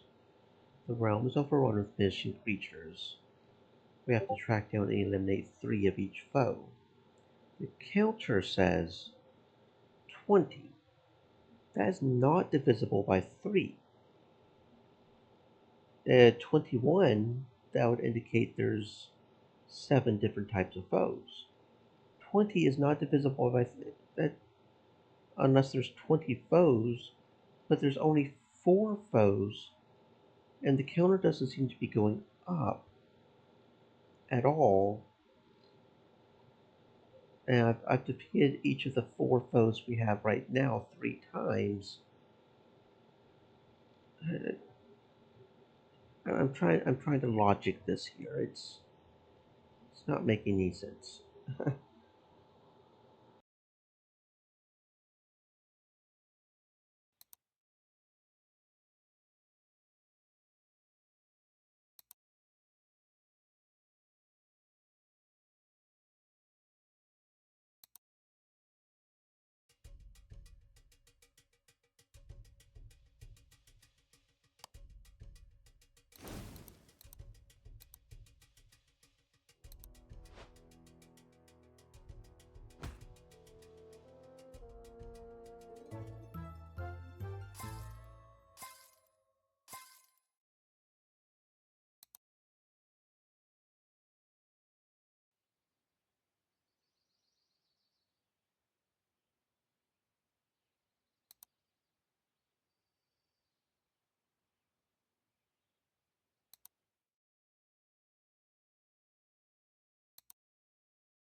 Per usual, Damien and I make sure to grab drinks for ourselves every time our shift ends.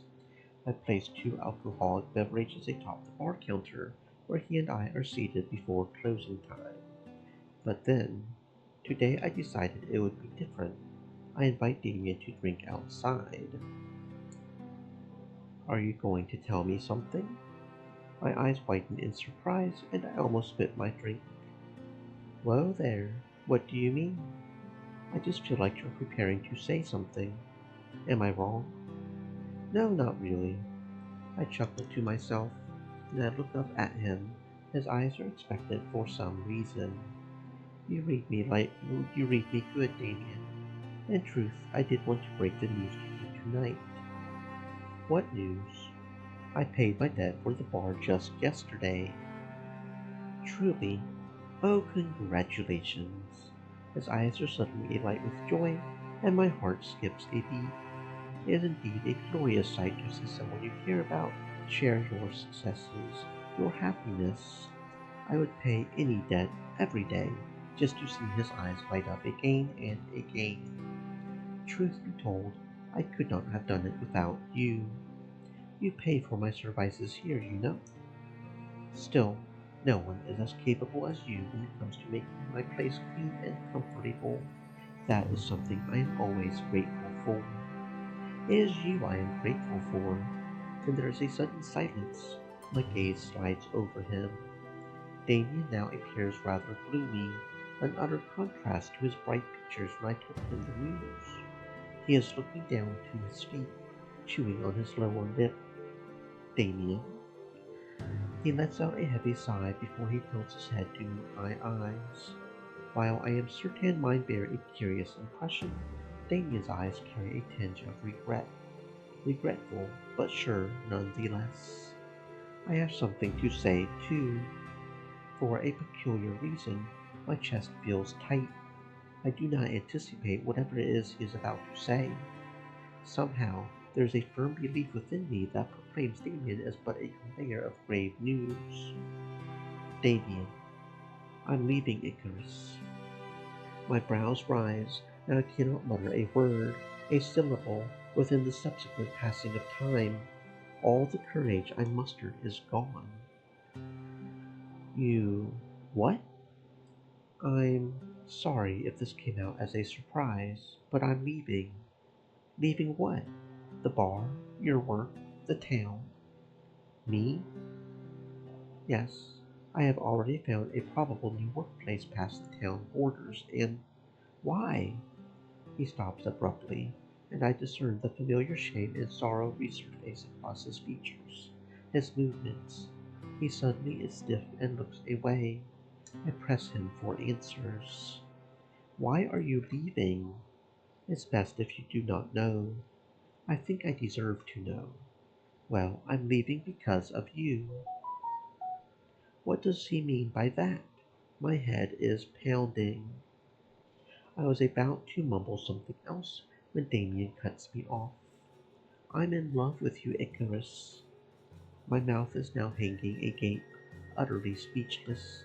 Silence blankets over us, and then I'm madly in love with you, and it's excruciating to get my heart broken by you every goddamn day.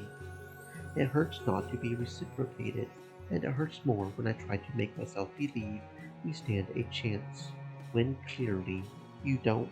I don't what? The words slip out before I can even think. If you're to say you're not reciprocated, then you are mistaken. Slowly I walk closer to him. I love you. A step closer, my fingers finding their place across his cheek. I am madly, deeply in love with you. Like an invisible string, a force pulls us close until there is no space left.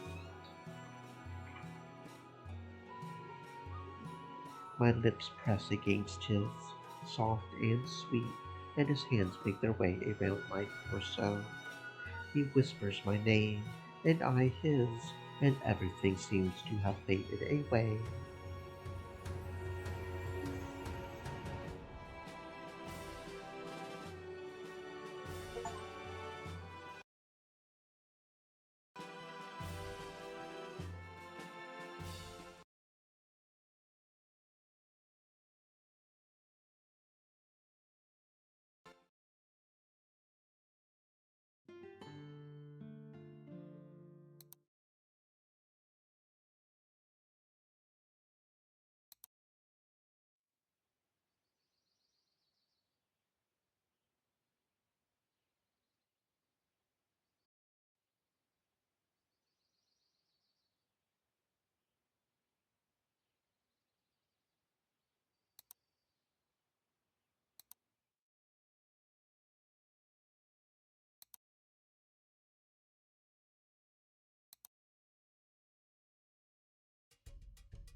Oh, that's nice. Now it's just straight up not working. That's nice.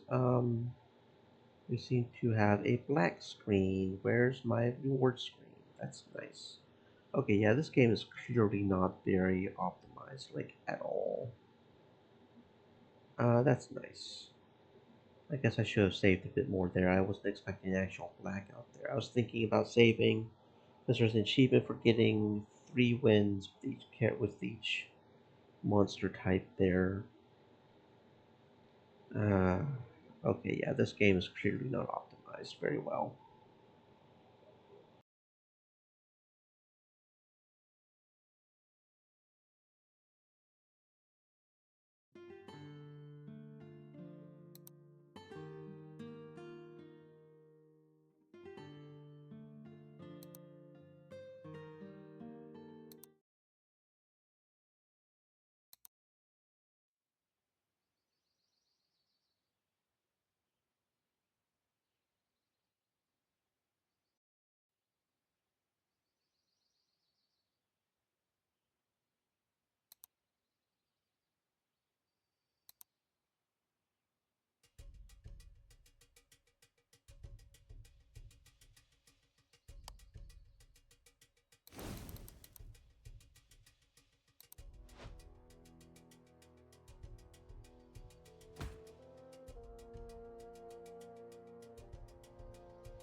Okay, yeah, that's nice. It just it plays a sound and then it just doesn't bring up the. Okay, good thing we did a save. So I don't know if this is a recurring issue on this difficulty level. That could be a problem if it is, because it seems almost like it keeps doing the same fight that's breaking it, which makes me wonder if it's even possible to even get the achievement, but we'll see, I guess.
Okay, no, this is reproducible and repeatable.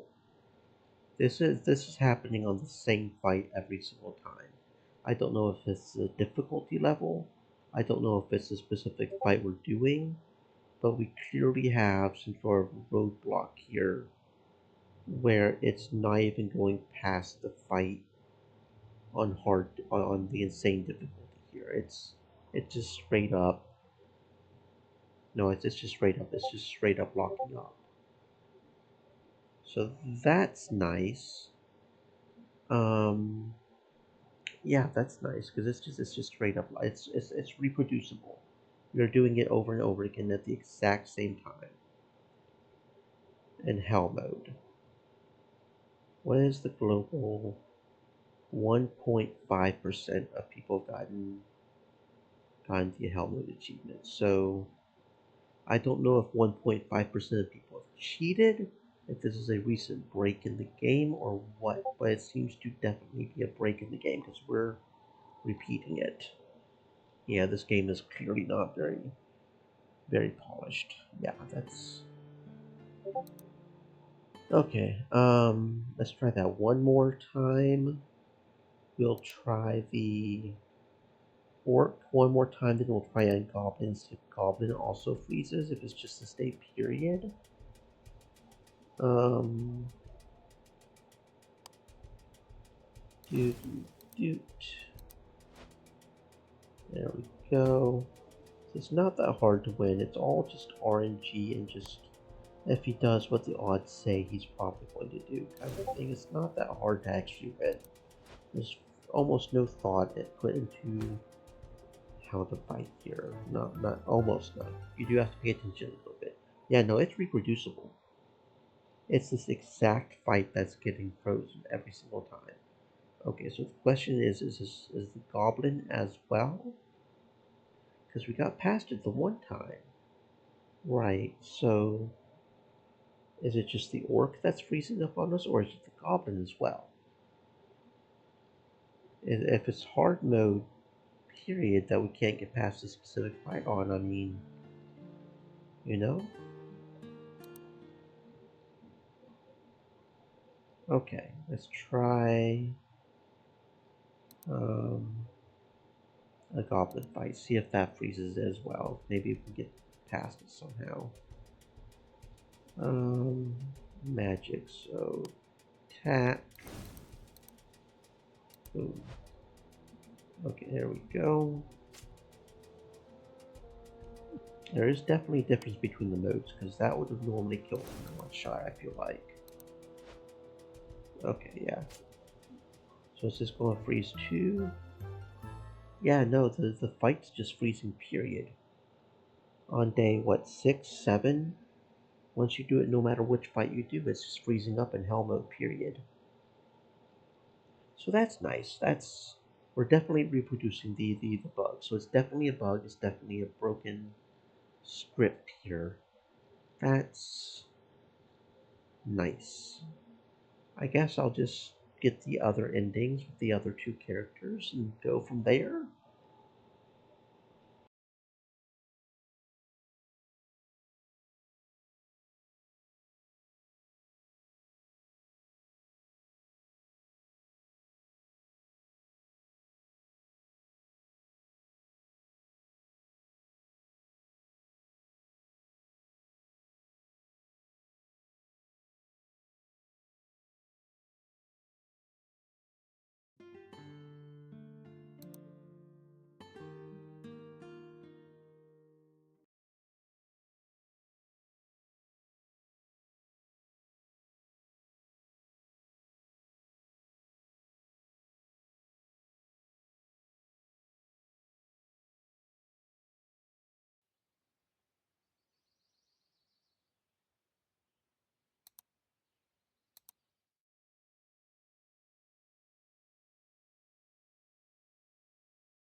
Okay, as I said, we'll just go from left to right.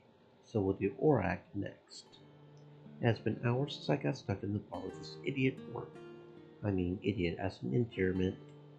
And well, it has also been hours since we began drinking. I am measured with my drink so as to keep my wits about me. I wish I could say the same for my companion. Mark my words. I sigh in exasperation, taking another small sample from my bottle. I wait for him to continue with his awful speech again. Mark my words. I will become the most luxurious bartender in the whole world. Perhaps establish yourself with the town first, so you do not become overwhelmed. The town, yes. A luxurious waiter in town. well loved and respected by all. If I drank every instance he had repeated this statement, I would be collapsed on the ground. I cannot handle the pressure of being a war chief anymore. You know, Icarus, being a war chief isn't really my passion. Yes, I know, you are under significant pressure. You are absolutely right. I frowned. It is not like I am uninterested in his dream. In fact, I am most willing to help him attain that, but he simply will not be silent about it every damn time we meet, and he babbles about it even more when drunk. Right now, I would appreciate some peace and quiet, but that seems impossible with this loud orc. Look, Orak, why not rest for a while? I won't achieve my dream if I spend my days resting, Icarus. It is late in the evening and you're Extreme drunk. elements, I'm not drunk. said.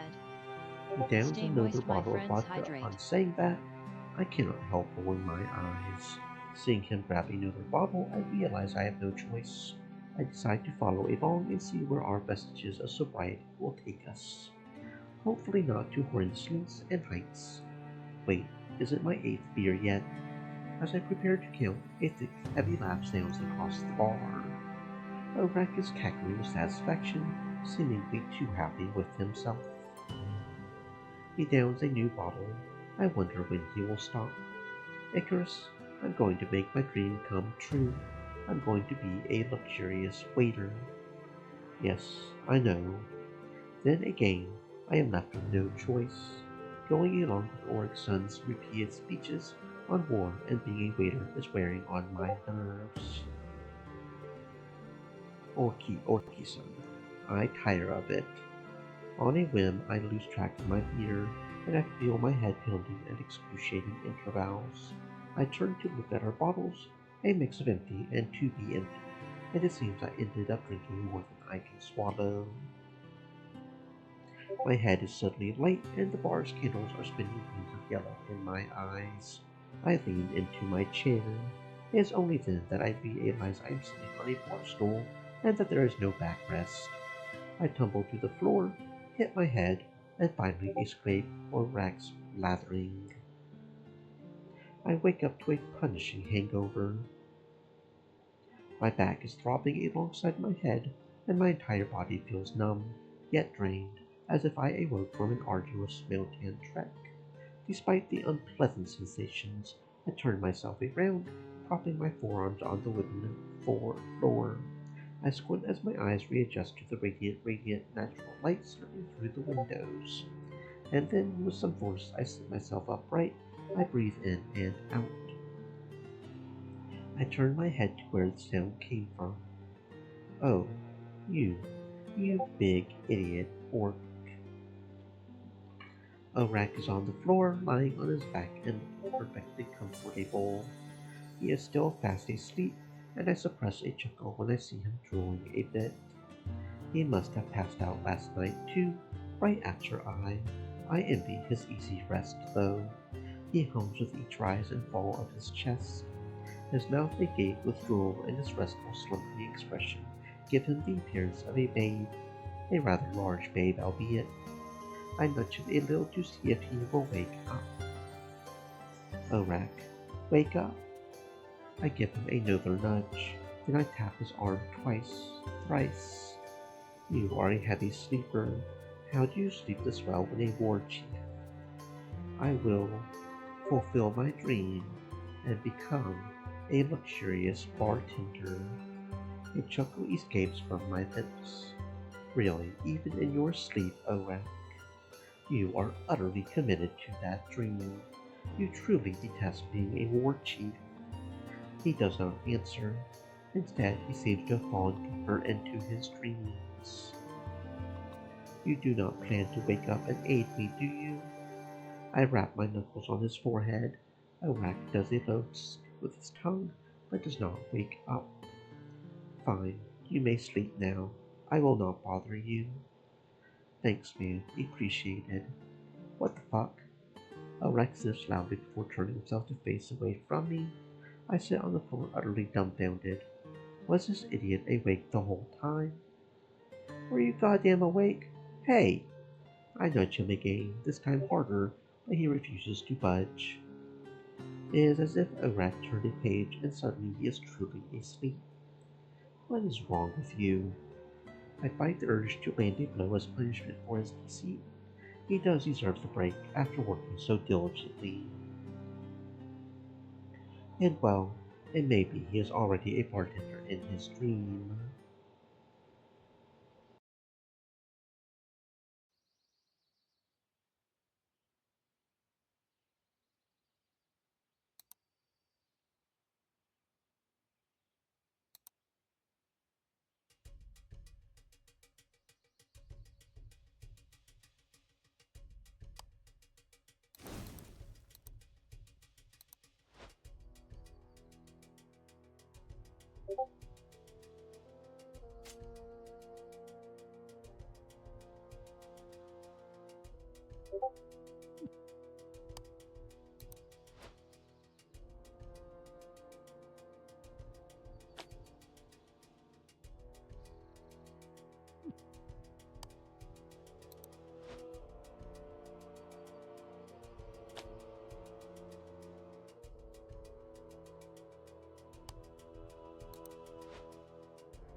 Wait a good goddamn minute.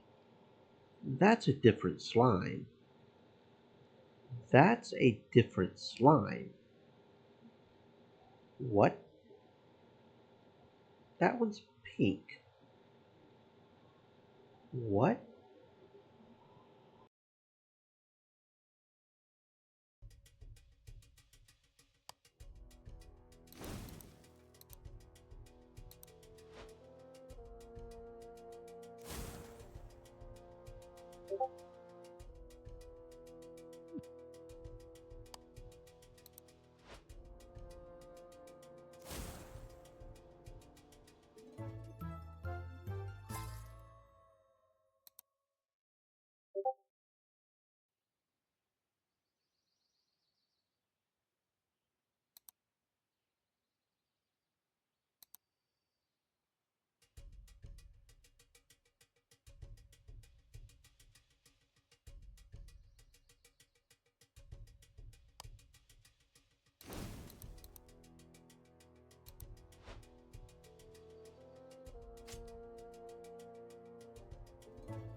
A festival.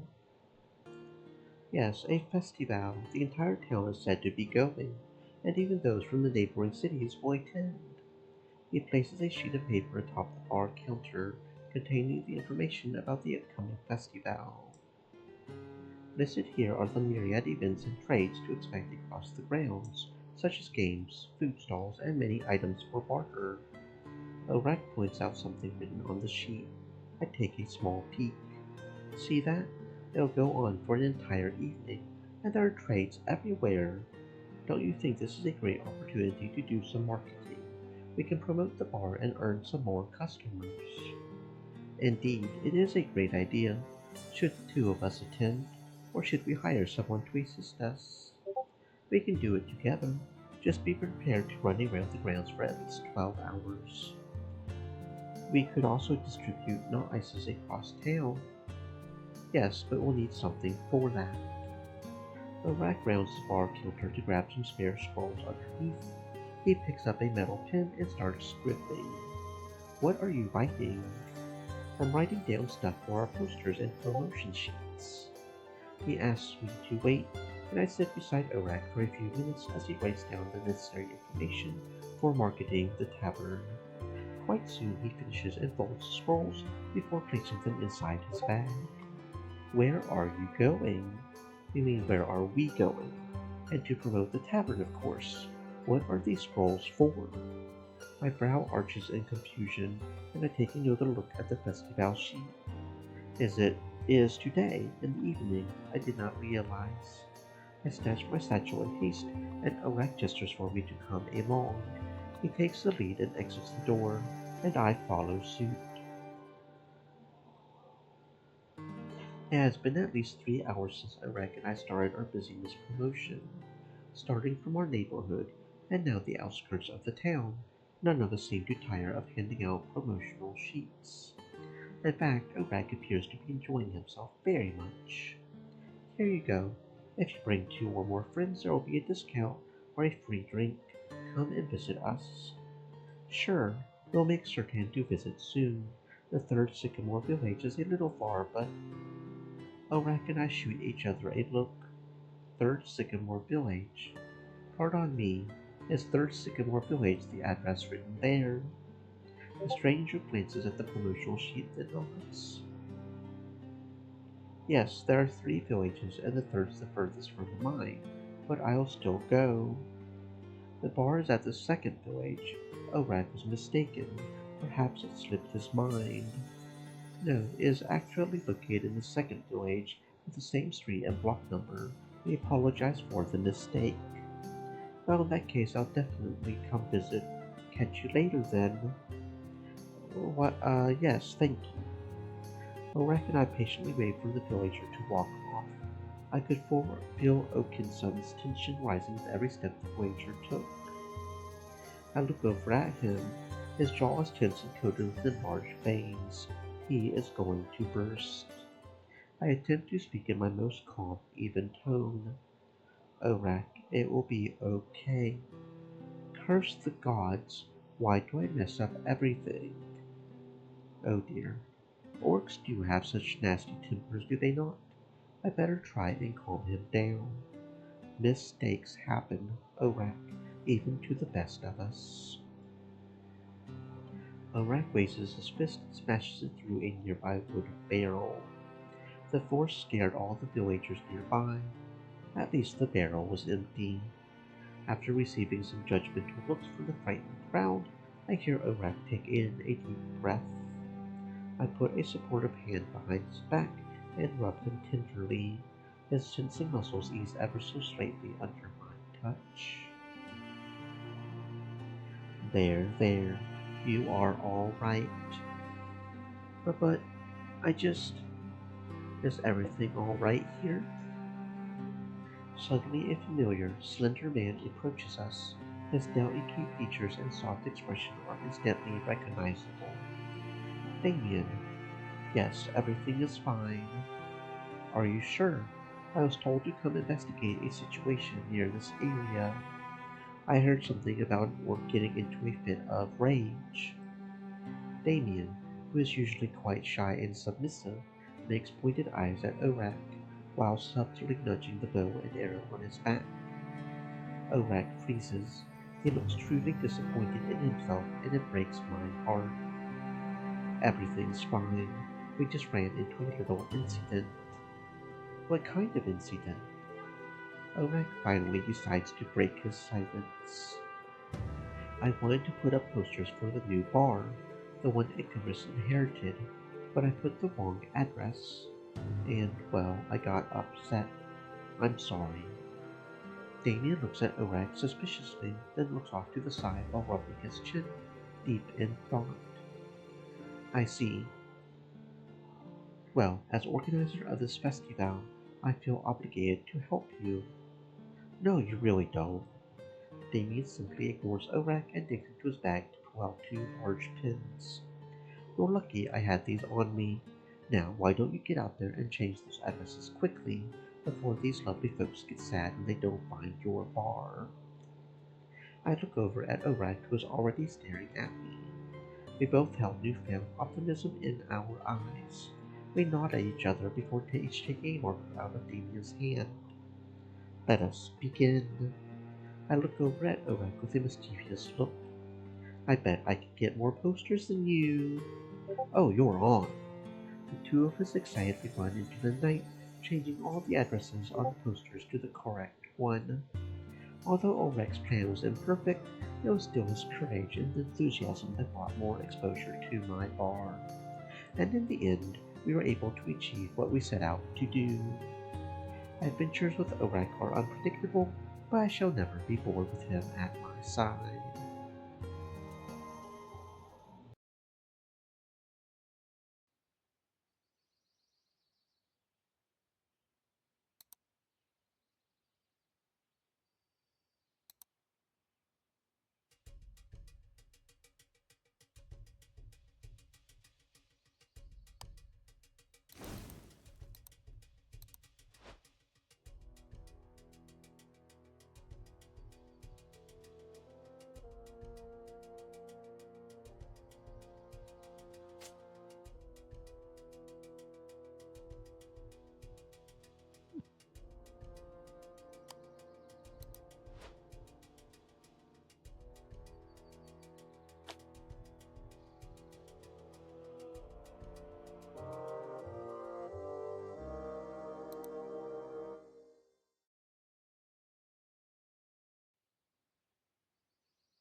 It is another quiet day at the pub. Things picked up after Orak and I's efforts to put up posters around the village during the festival. But now it is the middle of the day and the weather is beautiful. Who would choose to be inside a stifling pub right now? I know I sure as hell do not. Hey, boss. Orak enters the bar area where I am polishing glasses and starts twiddling his thumbs like a little kid who wants a cookie. I have a bit of a favor to ask. I look at him with a knowing smirk. Those puppy dog eyes do not fool me. What do you want? Okay, so you know how I'm in a band, right? No, this is news to me. Okay, well, I'm in a band. Congratulations. No, that's not the. You do not need my permission to be in a band. I'm not asking for your permission to be in the band. Is that not the favor you came to ask me? With your pleading eyes and pose. No. I can already see Oleg getting annoyed, but it is just too easy. Oh, then what can I do for you? Oleg lets out an annoyed sigh. Well, it's just the boys and I got a gig lined up tonight at Fisher Ork's Beach. But you have work tonight. I think I see where this is going. I know, and well, you would be the bestest, nicest, coolest boss ever if you would let me go early so I can perform. If only the villagers could see this. I have their dangerous, widely feared warlord right in front of me, pleading in such a humble way to leave work early. It is nearly impossible to say no to the image of a pure innocent standing in front of me. I never would have expected this behavior from Orak. Fine. Really? Orak runs up and gives me a hug, which nearly shatters all my bones in one blow. Thank you, thank you, thank you. I respond in scattered breaths from the pain of Orak's squeeze. You are welcome. Orak releases me from his death-like grip. In fact, I believe I will close the pub early today so I can come and watch you perform. I would hate to waste a fair day like this. It would make me so happy if you came. I smile back at Orak. I feel like something is starting to change between us. I find myself constantly trying to find ways to make him smile, make him laugh, or even make him mad. All his expressions fascinate me. I want to see all of them. I want to see new ones too. I wish I could know what he was feeling. Well then, it is decided.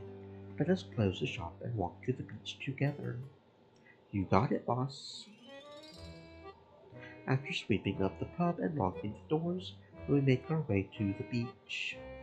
The sunlight is bright but not overbearing, and a cool, salty breeze flutters through the air. This was a great idea. I finally managed to catch up to Orak when I hear him start shouting at me. Hurry up, slowpoke, you're going to make me late. I thought orcs were supposed to be slower than average. We are, you just happen to be even slower. I roll my eyes and flash him in a new smile. Yeah. I trudge my way up a mountain of sand and see three more orcs holding various musical instruments, talking with Orak. This must be the ensemble he is a part of. Guys, I want to introduce you to my boss, Ikkarus. Ikkarus, not like the guy who saved our whole town and whatnot. Yes, that is me. One of the band members gets riled up by this. There's no way. Our town hero would never hire someone like Dorky Orky here. This guy's a ditz. I'm not a ditz, you're just jealous because you've never even had a job before. Yeah? Well, I may be unemployed, but at least I'm not a failed war chief. I'm not a failed war chief. I retired on my own terms. Yeah, that's what you always say. As the two continue to bicker, I see the third band member sigh in exhaustion, clearly having witnessed these quarrels before. Guys, let's take it easy. We don't... Stay out of it. The third band member rolls his eyes. Whatever. I'll be back. The third band member leaves, clearly over the situation and needing distance. I want to intervene, but orcs are rather intimidating when passionate like this.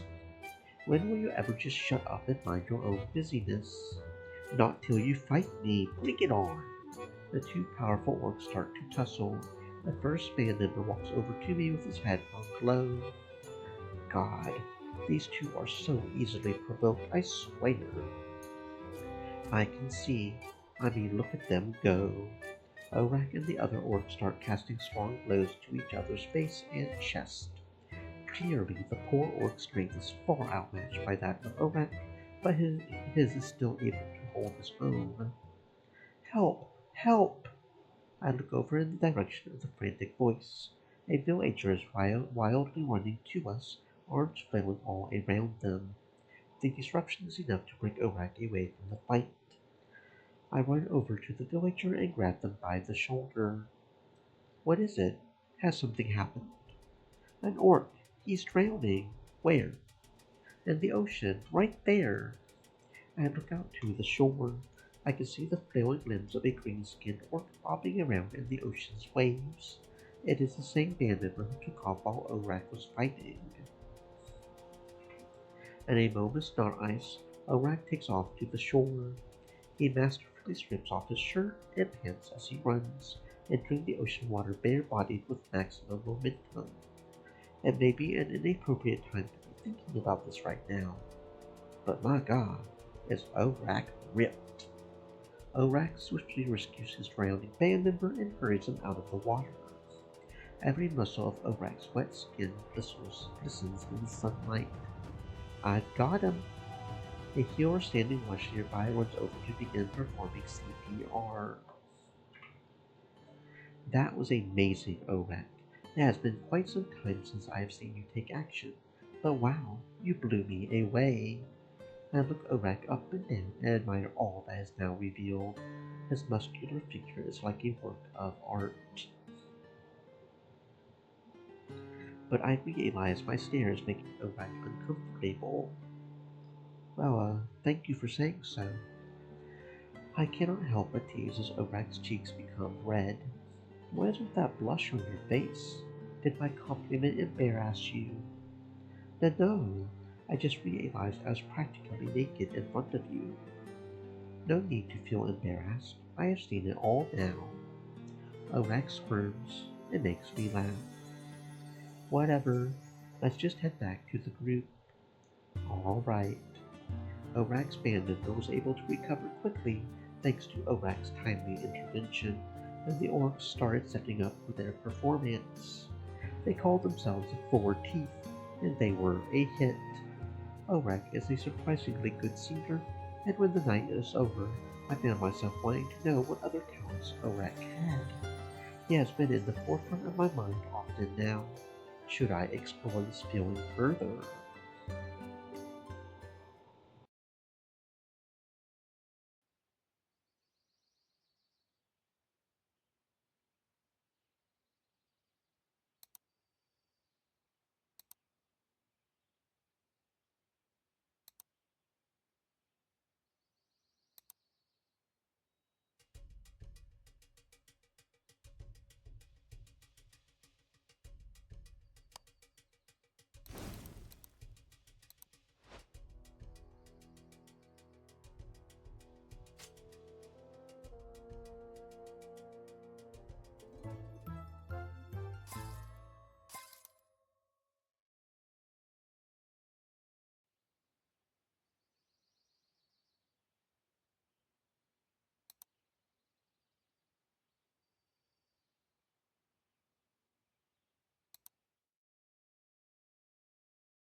Good afternoon, madame.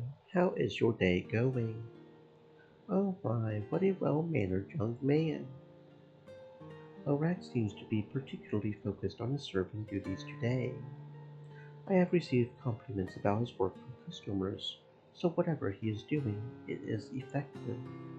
On top of that, busyness has been on the rise. Orak used to scare people off with his aggressive behavior and intimidating mannerisms, but now people specifically come out to see him.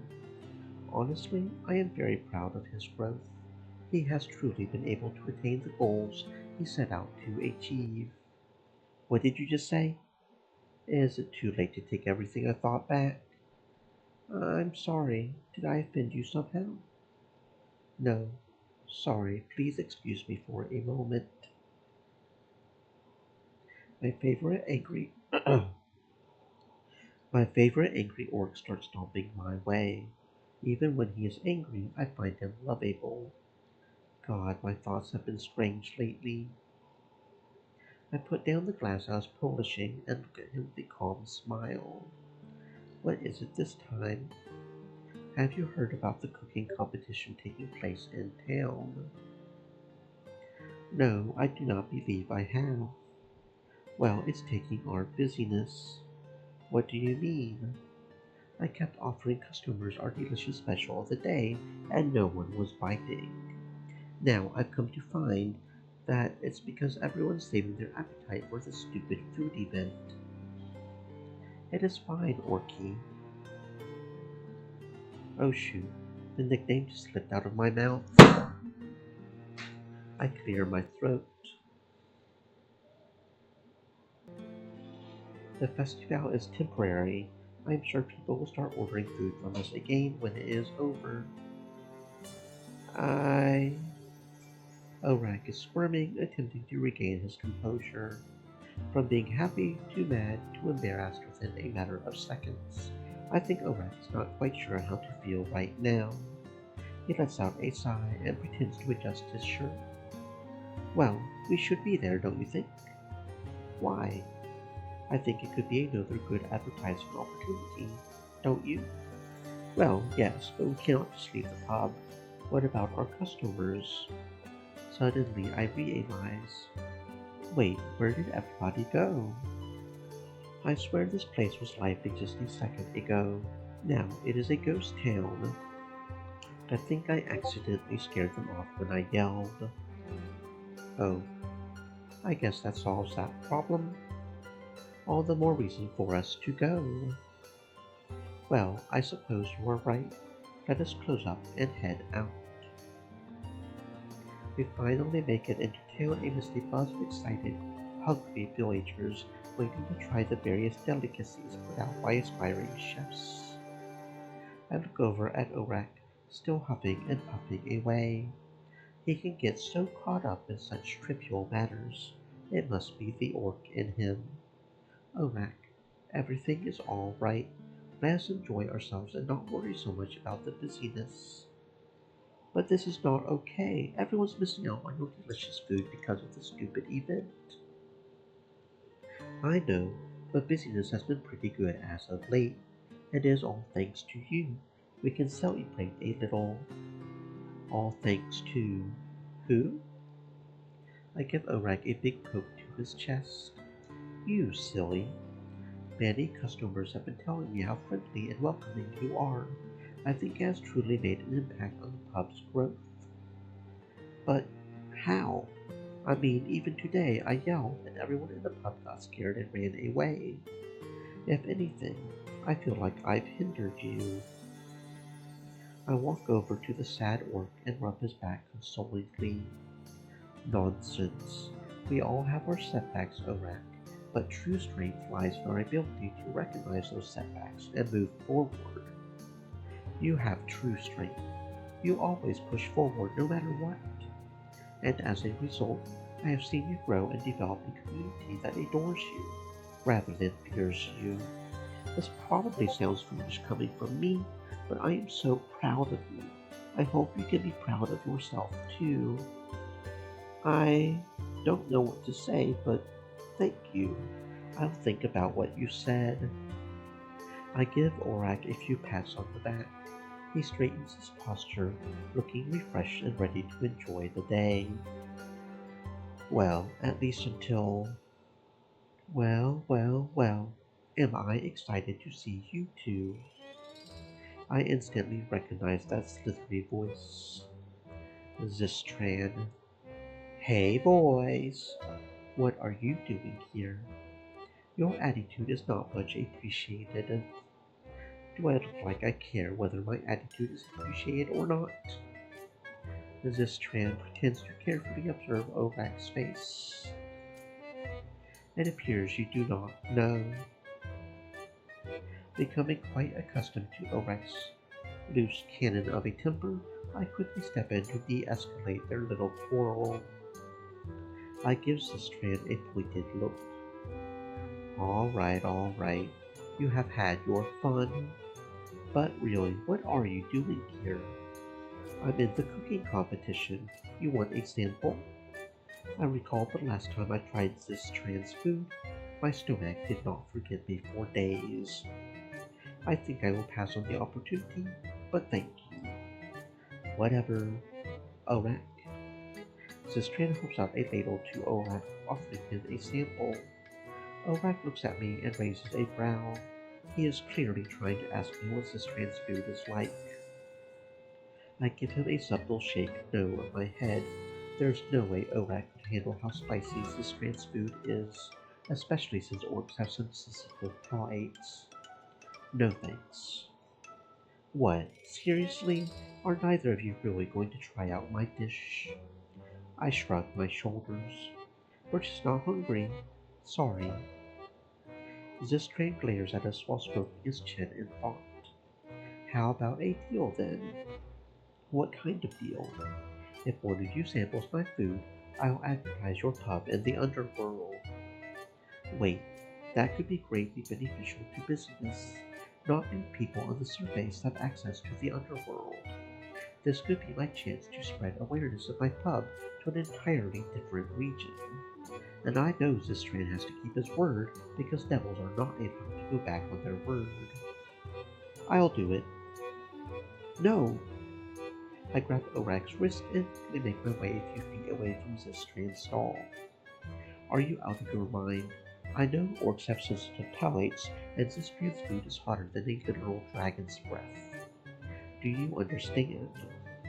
But this could be really good for busyness. I know, but I am definitely not letting you eat that. Zistran shouts from afar.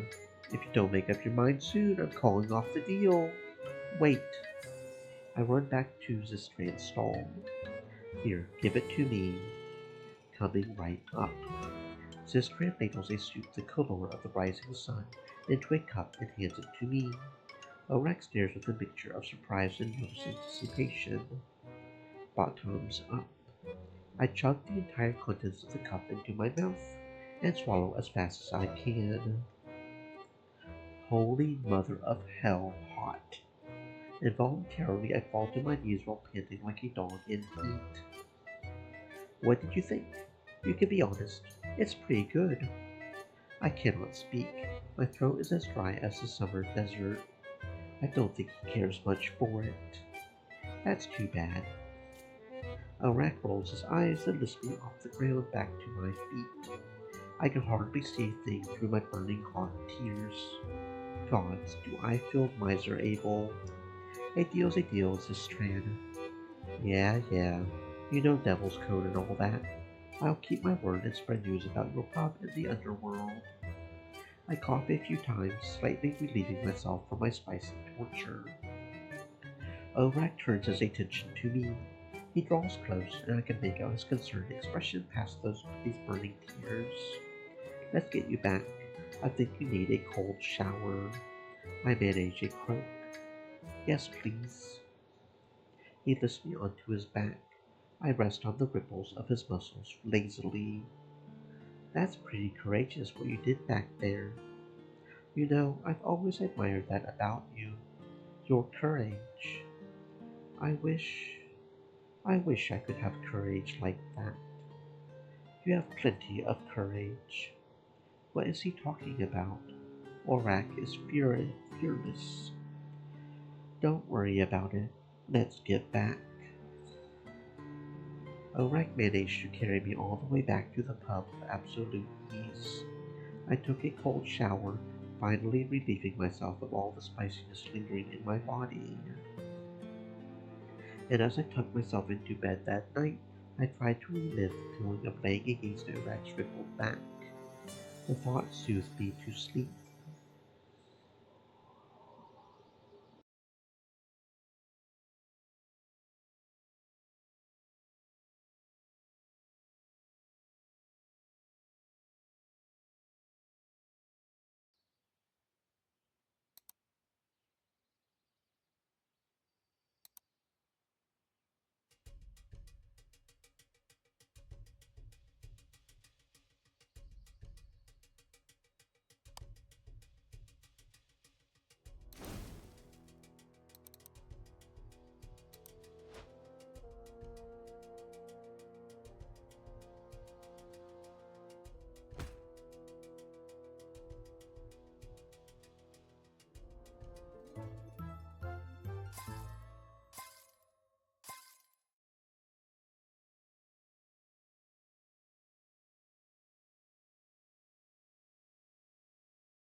I have not left my room in about 2 days. When I received the letter from the Baron stating my debt was not paid in time, and that he would be forced to close down the pub, I spiraled. Nothing could prepare me for the harsh reality of failure. It is not something I am familiar with. No matter how hard I tried, I could not succeed, and that failure aches. I wish to shut the world out and let my problems wash over me. Maybe, though I must admit, it is a bit selfish of me to act like this. I did not even tell Orak. All I said to him was that he should not have come to work for a while, then retreated to my room. I wonder if he is okay. I hear the muffled voice of an angry orc behind my door. Ikkarus, I haven't heard from you in days. Are you in there? I'm worried. All right, yes, hiding away was very selfish of me. I am fine. No need to worry. Can I come in? No. Did he leave? I'm coming in anyway. Orak bursts the door wide open and walks into my room. He looks at me pathetically wrapped up in my bedsheets and folds his arms over his chest. What crawled up your butt? This does not seem like an appropriate thing to say to someone who is genuinely upset. Do I look like I care? Not particularly. Orak sighs, releasing the tension in his face, and sits at the edge of my bed. Sorry, I was just upset that you hadn't contacted me in a while. I felt like things were going so great, and then you just vanished without hardly a word. Is there something wrong? I take in a deep breath as I sit myself up, now facing Orak head on. We did not pay off the debt in time. The Baron's shutting down the pub. I see. I'm so sorry. I feel like this is my fault. Me being an orc probably hurt the business. No, not at all. I slam a fist onto the bed. No, we tried our best, but it was just not good enough. It is no one's fault. Both Orak and I hang our heads low. Silence permeates the air as we sit in dread. I have an idea. What if we move to an orc village and open up a tavern there? The village I was born in. They're always complaining about not having a good pub nearby. We could do great there. Plus, we can open the establishment on our terms, and not be liable for some stupid, ridiculous debt, and not be in some building that's close to tumbling apart. I do not know. Just because this place didn't work out doesn't mean our adventure has to end. What was it you always told me? True strength lies in the ability to... How did it go? True strength lies in the ability to recognize your setbacks and keep moving forward. Who cares that our first tavern didn't work out? Let's take everything we have learned and gained from this experience and open up a second one. What do you say? Orak holds a hand with a look of anticipation. I grab his hand. You are right. Let us continue this adventure. Let's go. And so we packed our things, along with supplies we had gathered from the tavern, and headed out on our next adventure together.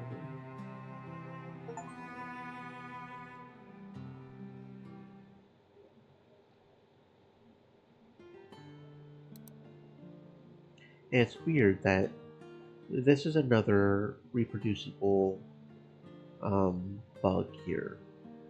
When you finish an ending, it looks like when you try to click continue, it thinks that you're still in the game and wants to save instead of load. So in order to do that, you pretty much... It looks like if you exit the game, it resets it, but you can also just go to new game and do this. So that's another minor. So there's definitely some bugs here. Okay, now let's get Orak's good ending. I think we can collect enough money if we do this. collect the rewards. Still no idea what the cherries do, of course, but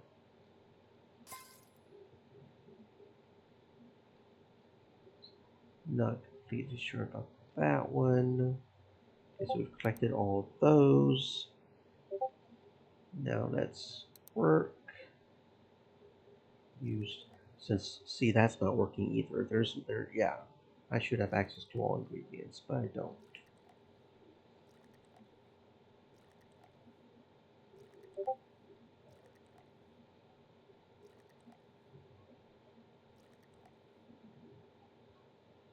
Okay. Do do do do 50,000 we need, right? Yeah, we have more than enough. Yeah, we got more than enough. Okay, we're good. Okay, we still have to do another hunt.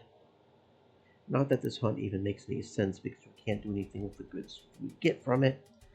But yeah. 1, 2, 3. There we go.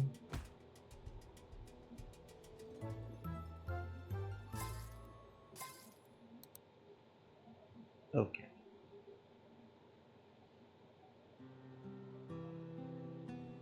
Get home safe. Come back soon. Orex sends off our last customers of the night with a warm goodbye. Today was another extremely busy but successful day at the tavern, and is all thanks to that lovable orc. So much has happened over the last few weeks, I think it would be a good moment to celebrate how close Orky and I have become with one another.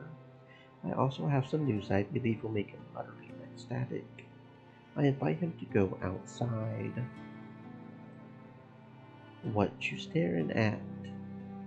I was just lost in thought. Yeah?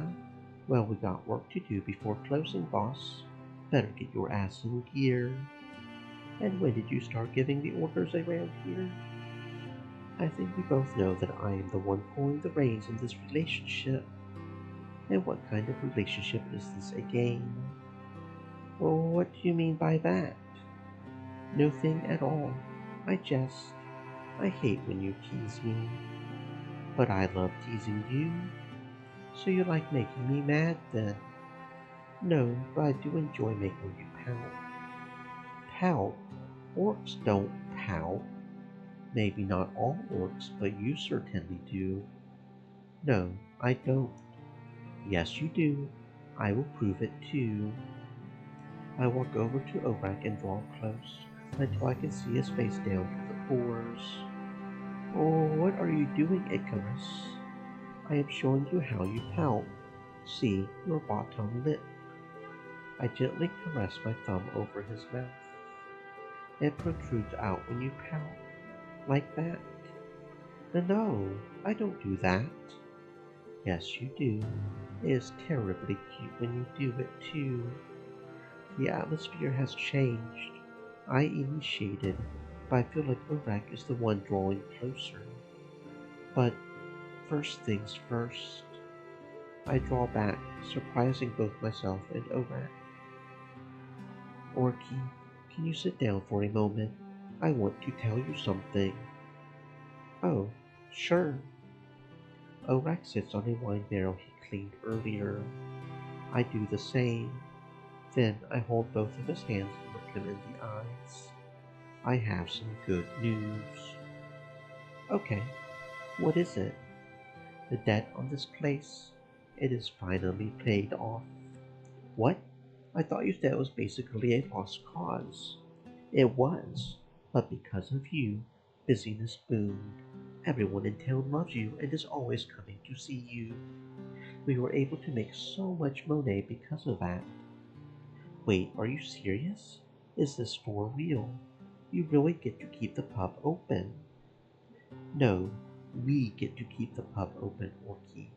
I want us to run it together because I could never have done this without you. Without hesitation, Orak pulls me into a hug.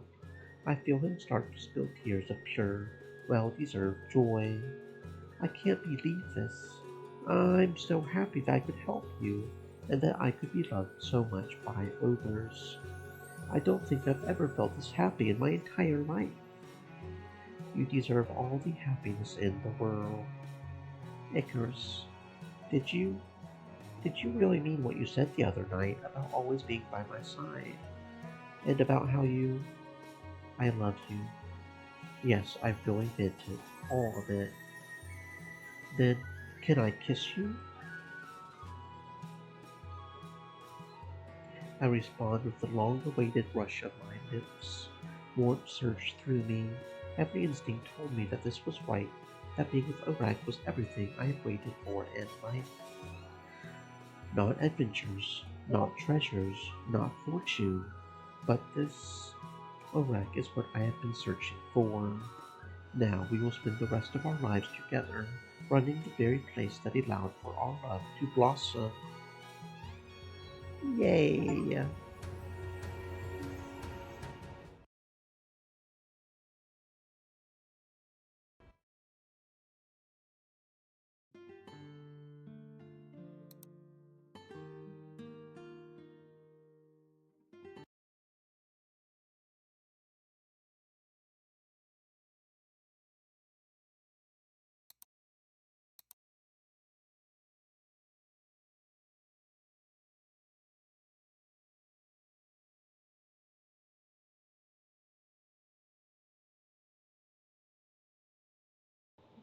I cannot believe I am about to say this, but Zistran? Zistran? Hello? I wave a hand over Zistran's face. Zistran is looking intently through the Stream kitchen spice elements. cabinet, completely Set. ignoring me. Stay moist, my friends, hydrate. Zistran, stop yelling. I heard you the first time. Then why did you not respond? Because I was busy, duh. Anyways, are you here because you're giving me the job?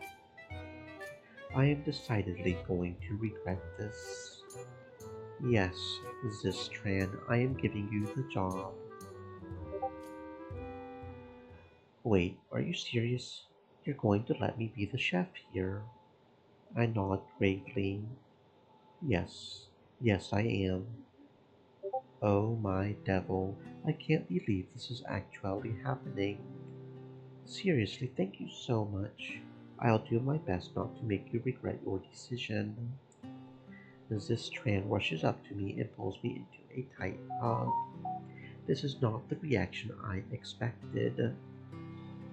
I thought Zistran would arrogantly proclaim, I knew you would pick me, or it's about time.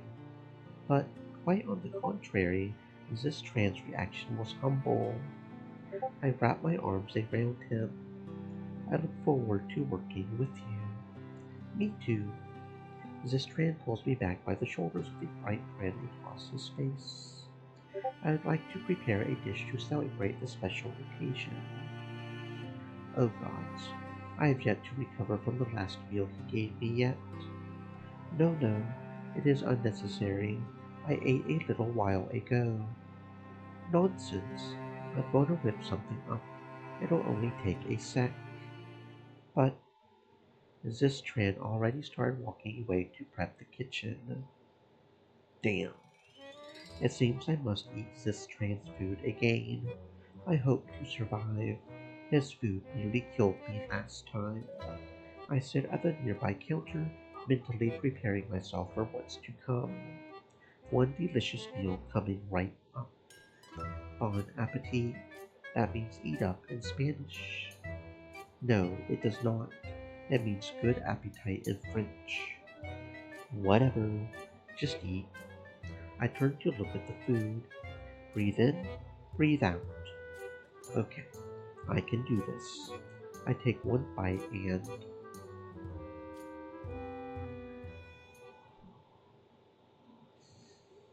what is happening?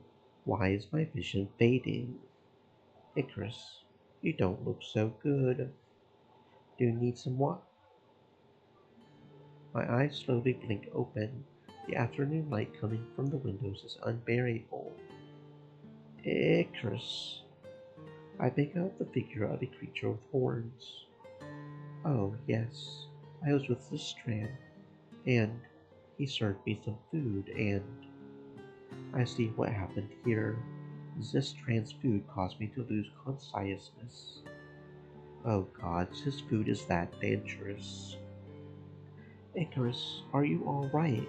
Did you hit your head? Quick, count how many horns I have. Two. Good.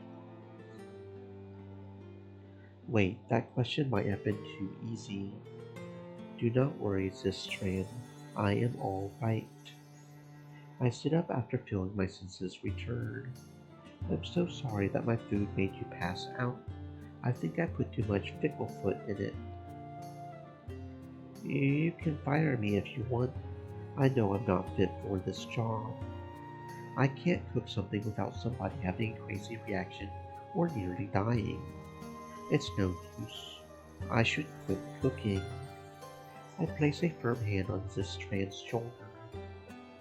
What is this? Where is the Zistran that was just boasting about his passion for the culinary arts? Zistran did not answer.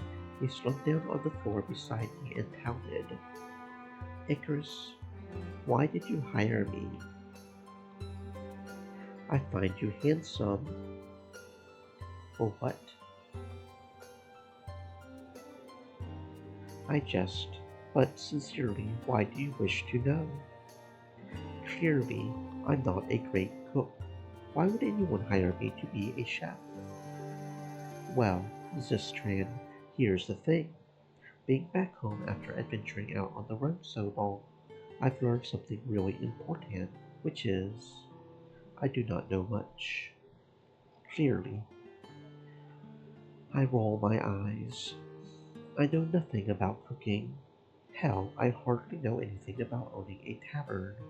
But I do know one thing, and that is how the bravest warriors are made. They are made through hard work and relentless practice.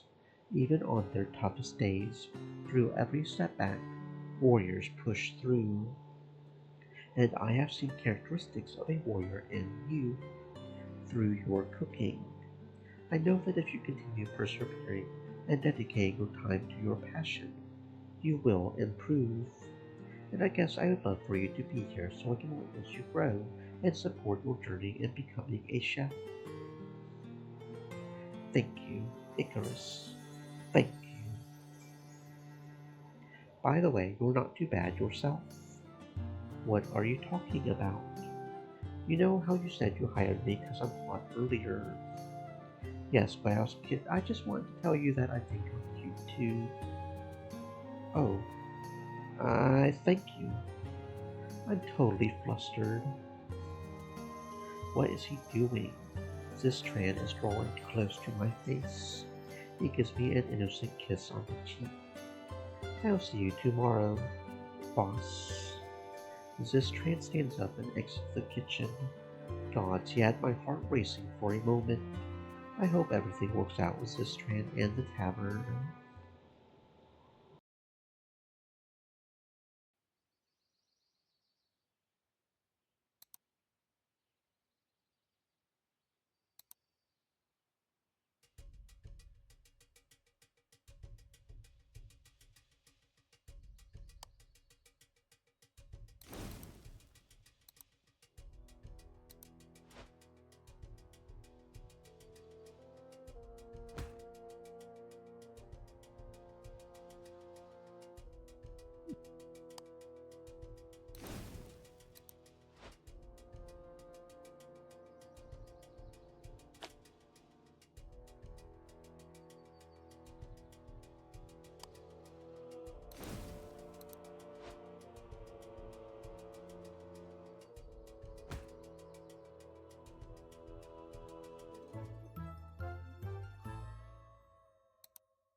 Remind me again why you demanded I close the shop early and drag me out into the middle of town. There's a festival tonight. I wanted to get here a little early to watch the merchants set up their stands. We need to get the best spices before they sell out. Okay, but why do I need to be here? So I don't get bored. The nerve. I am not just a plaything to provide you with entertainment. Are you sure? I roll my eyes. You believe yourself to be quite smart. I don't know. Want to find out? It began as playful banter, but this man is surprisingly persistent, and as it turns out, so am I. I do not think you could handle it. Oh, I can handle it. It's you who I worry about. Try me. We break the banter and fall into a fit of laughter. Zistrand tugs at his shirt and waves his hand in his face. Is it just me, or is it getting hot out here? I thought you were immune to heat. I am. I just always wanted to say that. As merchants, tradesmen, and entertainers all started to set up their stands, night fell up on us. The actual festival was about to begin, and what this brand said ended up being true. The spice merchants did sell out of stock quickly. I enjoyed watching him, carefully sniffing each spice and considering all of the dishes he wanted to make with it. Even if he is dreadful at cooking, it is most assuredly his passion, and I found that paradox of his so endearing. Mrs. Tran stuffed a bag to the brim with spices, and he had the biggest smile on his face. I leaned my head around to give him a knowing smile. Someone looks happy. Indeed. Did you have fun? Indeed. I laughed. Is that all you have to say? You're making it sound like the night's coming to an end or something. Tonight's far from over. Well, it is getting rather late. Zistran ignores my comment and wraps his hand around mine while pointing to a food stall. Come on, Ikkarus. Let's check out those baked potatoes. Zistran's hand is cold against my own, not in a shocking way, but in a nice, complimenting kind of way. He tugs me along until we reach a stall serving heavenly smelling baked potatoes. Tasty, tasty potatoes. Oh my devil, it smells so amazing. You want to share one? I would love to. Things with Zistran so far are quite fun. We get along remarkably well. We banter much, but I like it. I never thought that the infamous Prince of Sin would be this easy to talk to. The festival is feeling more like a date than an errand, and now with Zistran holding my hand, I orders up. Thank you. This looks amazing. My lord, I bet it tastes even better. Zistran hands me a fork and smiles. Dig in. We seize a large mouthful each. The hot, buttery potato. Oh god, that sounds amazing. That sounds amazing. The seasonings coat my tongue in such divine flavor. Holy cross. This is insanely good. Wow. We are practically speechless. Are you alright? Yeah, I'm. No. Zistran passes out right into my arms. My gods, Zistran. I hold Zistran up while I frantically call for help. Help! Help! I have a stricken devil. Can anyone help? Please! Just in time, Damien runs over to me. As the one organizing this festival, he should be able to get Zistran some help. What's wrong? What happened? I do not know. We were sharing potatoes and Zistran started suddenly coughing, and he just passed out. You said he's a devil, correct? And he started coughing before passing out. Yes. Where is Damien going with this? Damien turns to the cook that was making the potatoes. Were you putting green garlic in those potatoes? Yeah, why? You are supposed to have a sign that says you use green garlic in your food. You've caused the devil to have an allergic reaction. This is why there's a law about needing it on a sign. I'm going to have to suspend your catering license. Damien looks back over at me. This train's going to be okay. He just needs some rest and he'll be fine by tomorrow. Good. You mentioned something about him having an allergic reaction. Yeah, devils are allergic to green garlic. It's a pretty commonly known fact. It closes up their throats, hence why he coughed. But it's not swollen enough that he'll be hurt. He just needs rest. Okay, I will carry him back to my home so he can rest. Sounds like a good idea. I'm going to go deal with the cook. Damien and I go our separate ways. I carry Zistran in my arms. He seems to be fine. After a short walk home, I finally rest Zistran on the bed. He is sound asleep, already wrapping his body around the sheets. I whisper, "Good night," and head off to another room to get some rest myself. It felt harder than I had imagined to leave him there. I cannot believe what happened. I feel enraged at the vendor for putting Zistran in danger. Although, to be fair, Zistran does put all others in danger when he cooks. And we were having such a pleasing time. It is a shame it had to come to an end that way. Why am I tossing and turning like this? I need to get some rest. Hopefully by the time I wake, Zistran will be in better health. Today is the day number 14.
I am about to lose my mind. Zistran has been trotting around the tavern all day, singing the same song over and over again. No, not even a song, just the chorus from a song. Gods, if I have to listen to it one more time. Over the hills and out of the way, lay a fair maiden who wanted to slay. Do do do, da dee do, dee dee dee da. Enough. I stormed back into the kitchen where Zistran is. What crawled up your butt? cannot listen to you sing that song any longer. You're such a hater. You misunderstand. It is not your singing. Could you sing something different every so often? I'll consider it. That is not an adequate answer. No, enough is enough. You must not sing that song again. So you're the type who likes giving orders then. I look at this strand with a dry expression. This is not the time for dirty jokes. Actually, it is the time. All the time is an opportune time to tell. I like his attitude. That is a good attitude to have. I slapped a hand over my face. What was the song you were singing? Oh my devil, you really don't know. Know what? The song, or the band who sings it? I do not believe so. We have to change that, Hen. There's a band in town called the Four Teeth. They are so good, so good. Why does that name sound familiar? I have heard of them. I saw a poster near our store about a concert at the beach. Zistran jumps up. What? When is it? I believe it was taking place on Half Moon Day. Ikkarus. Today is Half Moon Day. What does that mean? It means that we're closing up shop early today. No. Yes. No. Yes. Alright, fine. Yippee! Let's go. Okay, so maybe this was a good idea. The weather is ideal. It is warm and sunny, but not overbearingly hot. I also feel a small breeze wafting through my hair. I close my eyes, soaking in the beautiful day. When I open my eyes, I see Zistran staring at me with heated cheeks. Zistran? Oh, are you coming? Oh, yes. He blew it off without saying anything, but I felt like he was staring at me. I did not mind it though. We head out onto the sands a little further, and finally have a better view of the stage that the Four Teeth will be performing at. Come on, we gotta hurry if we want to get a good view. Zistran grabs my hand again. This time it feels even more natural, as if there was no other scenario where we would not be holding hands in public like this. Okay, what is it with this exciting sensation that I get when we are together? Should I try to explore it further? Why are you staring at me like that? What? You were staring at me like this earlier. It is only fair that I get to stare at you too. Fair is fair. Look, they're getting started. We settle into a spot among the crowd as a perfect view of the band. One of the band members steps up to the front of the stage to address the audience. Wait, is that Orak? Tonight, we would like to dedicate this song to our village hero, Ikkarus. The crowd grows wild with excitement. No way, they're going to sing a song about you. What, are you jealous? Yes. I am sure there's a band out there singing songs about the infamous Prince of Sin. I would not worry. True. A 1, 2, a 1, 2, 3, 4. The Four Teeth play an upbeat tune. The song told of all my heroic deeds and wild adventures. It was quite good. Zistran started to dance and cheer as the band performed. Eventually, I joined in and danced too.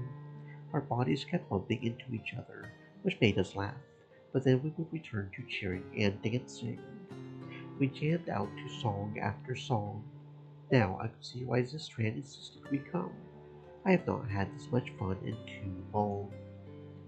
What do you think? They're great, right? They are fantastic. I am having so much fun.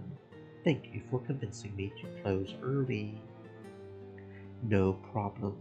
You know, Ikkarus, I'm usually pretty wary of others because, well, I know that I'm pretty difficult to tolerate at times. I tell him sarcastically. Really, I had not noticed. Anyway, I feel like you and I really get along together. Do you?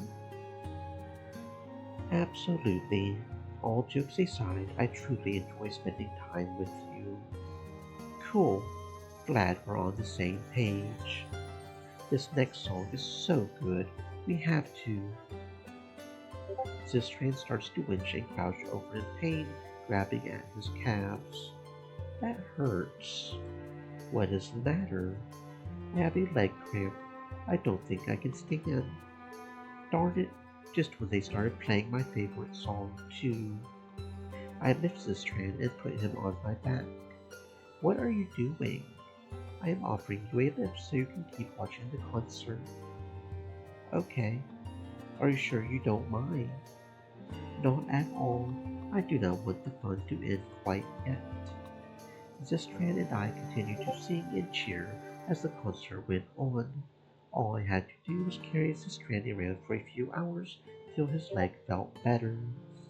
I couldn't be called a true hero if I couldn't carry someone around a man through a little concert, right? After the concert came to a close, Zistran was able to stand again and we walked each other home. I am becoming accustomed to these fun moments with Zistran. I hope they never end.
Oh, woe is me, I'm so filled with sorrow. I hear some obnoxious and dramatic sobs coming from the back kitchen. I assume Zistran, as usual, is just being overly theatrical about something, so I continue to polish the beer glasses. However, will I go on? The drama with this one. My heart tis frozen with sadness. He likely will not stop until I go talk to him. I put down my cloth and head back to the kitchen. Boss, it's you. I hope I didn't bother you with my woes. It is fine, but can you keep it down? Zistran slaps me in the arm. What was that for? You know what? Look, I need your help. There's a cooking competition happening today, and I want to enter it, but I don't have any ingredients for it. And where do I fit into this? Can you please, please, please come with me to the market and help me collect ingredients? What? That would take a lot of work. I know, and I would have to close up the pub for the day. I know. Please. Fine. Yay! We head into town and Zistran looks determined. Here's the deal. I made a comprehensive list of ingredients including small descriptions of what they look like and where they would be. Here, this is your list. Zistran hands me a list with about 30 different ingredients. Gods, this is going to take forever. And here's mine. Let's get the goods and the meat by the center of the market. Are you ready? No is the answer I want to say. Ready. Go. Sistran and I start running around the market like headless chickens. Each vendor seems to pose a new problem. Some are extremely difficult to bargain with. Some have a horrible attitude. Some try to lecture you. I am starting to understand why Zistran begged for my help with this. As I am about to finish, I see Zistran hanging out by a lemonade stand. Confused, I run up to him. Did you already get all your ingredients? Yeah, I got it done a while ago. What do you mean? Obtaining all these ingredients takes a while. Well, yeah, I did give you 30 items to get. One moment. How many ingredients did you shop for? Maybe 4? What? So I had to get 30 and you had to get 4. You tricked me. Alright, hand me the goods. Fine, asshole. Zistran sneaks around the bag, inspecting each ingredient. Nice, you did really good. What can I say? They don't call me a hero for no reason. I truly do save the day. Alright, I'm going to start cooking. Wish me luck. I give Zistran a kiss on the cheek. You can do this. The competition begins. All the contestants start looking away at their culinary projects. Zistran moves quickly, prepping all of the meats and vegetables for his stew. He is much faster now and more focused while cooking since he joined the pub. There are even a few customers who are starting to enjoy Zistran's food, though they are usually fellow devils who can handle extreme amounts of spice. Nonetheless, Zistran pursues his cooking passion with all his heart. It is that self-confidence and perseverance that originally attracted me to him. In fact, it is the entire reason I decided to pick him over the others to be my assistant. He has a charisma unlike anyone I have ever met before. They are about to pick the winners. All the villagers start to huddle to the stage, excitedly anticipating the results of the competition. All right, everyone, settle down. The winners of the 421st Annual Cooking Competition are... The announcer continues to list the names of all the winners in their order from first to last. In a competition with 10 people, Zistran got 9th. I hope he takes the news okay. Ikkarus, Ikkarus!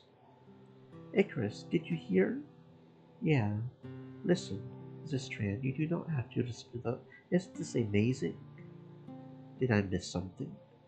Oh, what is it? I didn't get last place. Right, this is an impressive achievement for Zistran. Nobody fell ill today or passed out after they ate its food. This is definitely progress. I am delighted for you.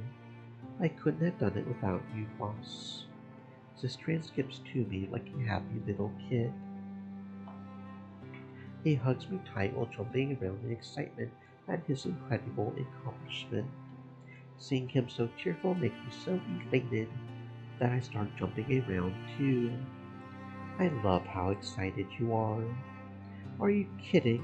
This is one of the best moments of my life. And there's no one else I'd rather be with at this moment. You. You make me. How do I put this? I put a hand over Zistran's cheek. I believe we feel the same way, just so you know. Is that so? Splendid. Yeah. These awkward silences between us are becoming more frequent. I become so nervous and random that sometimes I forget how to speak. Well, should we head home? Sure. Would you like a piggyback? What? For real? You're offering me a piggyback. For what? For working hard today. I think you deserve it. Hell yeah, you're the best. I give him a wink. I know. Zistran hops onto my back. Once he gets settled, he rubs against the dips and curves of my muscles. It feels nice, but also sensitive, like a tickle deep in my core. Thanks. For? For everything. For caring about my dreams. For caring about me. I'm really glad I've gotten to know you. Me too.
Hearing the news about the debt not being paid off was beyond painful. I decided to have a few beers to calm my sorrows. I accidentally got too drunk. I hope Sistran is all right. When I received the letter, I simply told him that he had the next few days off. I lacked the courage to tell him the truth, that we were losing the pub. Suddenly the door opens, letting in a gust of cold air. Icarus, are you drunk? Maybe. Something happened, didn't it? Tell me. I let out a big breath. We did not manage to pay off the debt in time, so they plan on demolishing the pub. Dang, that does suck. The strand reaches over to one of the beers in front of me and chucks in one large gulp. It's not the end of the world. We can always open up another one. Are you not sad that you could not begin your cooking career here? Well, yeah, maybe a little. Mostly, I'm sad that the place we met is going to be demolished. A little piece of me will always love this place because it brought you and I together. That is very touching. The strain jostles my hair around like a happy owner petting their dog. Maybe we should travel the globe a bit. I don't know about that, the mortal lands, and I'm sure with all of your adventures and whatnot, you are the perfect person to show me around. While we're on the road, I can continue to learn how to cook. You can help me improve my recipes. What do you say? Honestly, I hardly have to think about it. The answer is so clear to me. Let's do it. We clink our glasses together and drink our beers. I am unsure what the future holds for us, but if we are together, I know that we can live happily together. I look forward to the journey that lies ahead with you, Sistran. Me too.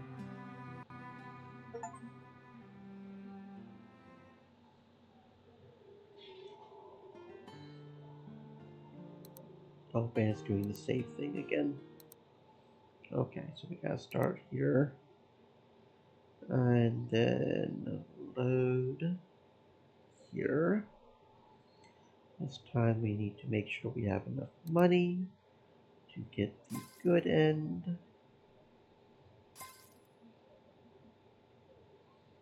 which is not as hard as one might think. Do, do, do, do.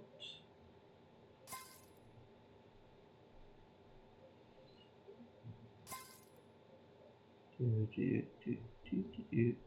Okay, that's all those collected except for the one that makes absolutely no sense, as far as I can tell at least.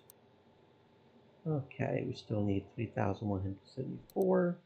But we also have a lot of ingredients, even if we can't use all the ingredients, like we really should be able to do.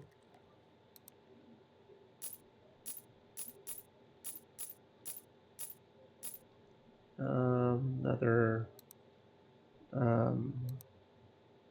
120 drinks, maybe.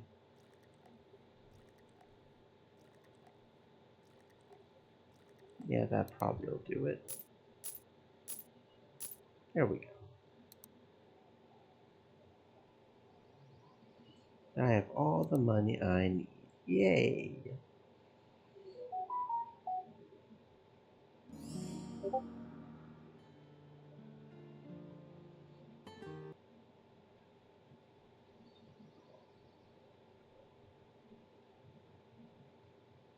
Okay, let's get the last ending. Doop.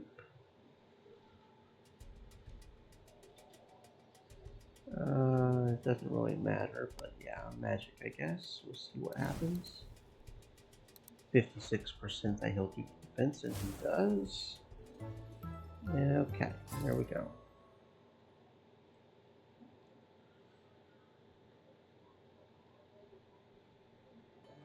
What's all this? We have closed up for the night at the pub, and while Strand was washing the dishes, I decided to set up a little surprise for him. On the table, I had laid down a tablecloth. Its lit candles, 2 glasses of wine. and 2 plates of spaghetti that I made in advance and heated up while Zistran was occupied. Well, you always cook for me, so I thought this time I should cook for you. This is really sweet. Thank you. Take a seat. I pull out a chair for Zistran.